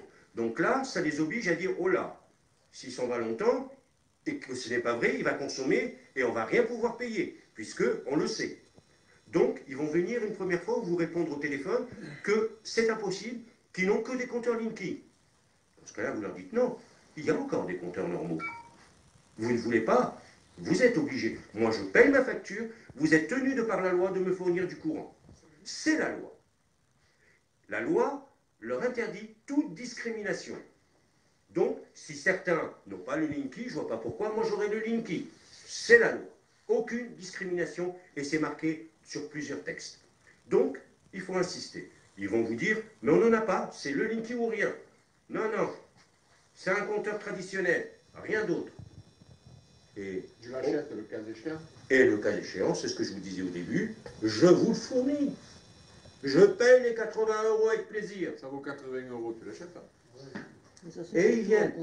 Et je peux vous dire que depuis des mois, il y a plein de, il y a plein de témoignes où les gens ont eu quelque chose. Oui, vous allez sur Internet, vous en avez... Et alors, par exemple, moi, si je m'achète un, je demande à un électricien et puis il me change. Oui. Ah non, Pardon? Si moi j'achète un compteur neuf. Ah non, vous ne pouvez pas le changer. Non, mais pas moi. Non, même un électricien. Non, il ne faudra pas. Il n'y a qu'un EDF, un technicien d'EDF ou un technicien envoyé par, habilité par... parce qu'il va vous le poser. D'abord, il faut qu'il soit conforme aux normes, enfin plutôt au CE, et que l'index soit contrôlé, et qu'il soit posé, plombé, et ainsi de suite. Et c'est fait sous tension. Théoriquement, il faut un électricien compétent pour couper, mettre hors tension, mais il faut quelqu'un de chez eux pour certifier que l'index était à temps, 0, et ainsi de suite, et qu'il n'a pas été trafiqué avant le montage. Donc, il faut... D'accord. On a lettre recommandée, on doit l'adresser au directeur de l'église. Au siège. Alors moi je conseille toujours, les recommander c'est au siège à la Défense et une copie au local. Comme ça, ils sont au courant tous les deux. Deux lettres recommandées. Deux lettres recommandées. Moi, c'est ce que je conseille. À la Défense, à Et- Paris et Et l'autre, local, ça veut dire où? C'est à Perpignan, il y en a un. Perpignan. Oui, il y en a Perpignan, il y en a un. À Perpignan. Et Perpignan, celle qu'on envoie au maire, Perpignan, c'est Narbonne. celle qu'on envoie au maire, c'est juste une copie. On la Voilà, fait pas c'est au juste maire. pour lui signifier C'est que pas votre adressé refus. au maire. Non, non, c'est juste une copie pour le maire. C'est Voilà. C'est-à-dire que sur votre original que vous envoyez à la Défense, vous marquez copie Enedis local avec les coordonnées et copie à la mairie. Et puis vous distribuez le. D'accord, mais ce qu'on envoie à Enedis, il n'y a pas besoin d'avoir le tampon de la mairie dessus. Ah non, non, non. Ça, c'est pour nous, Absolument. pour- C'est juste pour vous. Et celui de la mairie, c'est pour uniquement justifier que vous l'avez remis, que ainsi de suite. Qu'ils ne disent pas après, oh non, moi j'ai rien reçu. Non, non. J'ai le tampon, mon gars. Aux prochaines élections, je vais me souvenir de toi. Donc, c'est radical. Donc, si dans la commune. C'est très, très bien ça. Oui, à Téza, on a parlé de Téza, il y a eu un incendie. Bah, ça commence à faire le tour. Le maire qui est aussi un enfoiré et qui ne veut rien faire, bah, à mon avis, les gens ne vont pas l'oublier. Hein. Le jugement de l'urne, il est radical. Donc, il ne faut pas hésiter. Alors, beaucoup me demandent quel type de lettre, quoi écrire. Il y en a 50, il y en a 100 modèles. Tous les collectifs ont des modèles. On n'est pas obligé de donner un argument, il faut le... Ah, voilà, moi, ce que je conseille, c'est simplement, je refuse, c'est mon droit, basta. On roule. Moins on argumente, moins on peut être contesté. Bien entendu. Voilà. Bien sûr, ça va de soi. Ça Voilà. va de soi. Oui, Donc, il faut dire je veux pas, j'ai le droit, je veux pas. Voilà. Donc, surtout que maintenant, Enedis commence à le reconnaître. Il commence à le reconnaître que ce n'est pas obligatoire, les enfoirés. Tu étais là, lorsque j'ai posé la question, il a dit, nous avons l'obligation. Enedis a obligation de mettre en œuvre un... Mais nous, non. Donc, débrouille-toi, mon pote. Tu veux le faire, fais-le, mais tu ne le poses pas. Donc, Ils peuvent le poser chez les gens qui veulent. ouais, jusqu'à ce que les gens se rendent compte et demandent le retrait. C'est pour ça que le courrier est important, parce que pour en faire une demande de retrait, il faut que le refus ait été signifié. On peut imaginer de faire retirer un compteur qui a été posé parce qu'on a négligé de le refuser? Ah, ce n'est pas, on peut imaginer, c'est que ça s'est déjà produit à maintes reprises maintenant. Vous m'auriez posé la question il y a 6 mois, j'aurais dit, je ne sais pas, c'est difficile. Maintenant, ça arrive de plus en plus. Donc, des compteurs Linky qui sont déposés. C'est mon père, Absolument. une baraque de 40 ans, le compteur, justement, un jour nuit tombe en panne. C'est arrivé aux autres, je traitais ça à distance. Pour lui, il a 88 ans. Et ils m'ont mis le compteur Linky dans le mur. Mais si j'ai bien compris, l'installation de 40 ans dans la maison est dangereuse. Voilà. Absolument. Ah ouais. J'ai posé cette question. Absolument. Toutes les D'ailleurs, d'ailleurs, étaient compatibles avec le Linky. D'ailleurs, J'ai posé lorsqu'on cette question. regarde les délibérations de la commission de Il n'a pas régulation su de me répondre, l'énergie, le mec, au fait. Hein.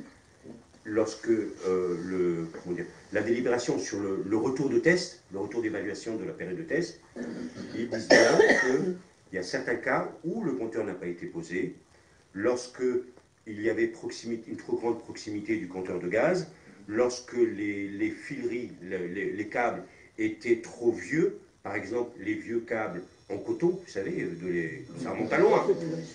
Ça remonte à loin.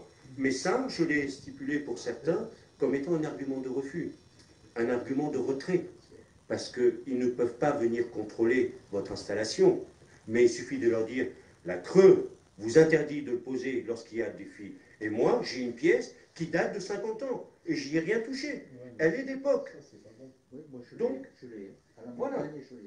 Donc, et dans ce cas-là, la Creux recommande de ne pas poser le Linky. Donc, s'il recommande de ne pas le poser, c'est qu'il y a une importance.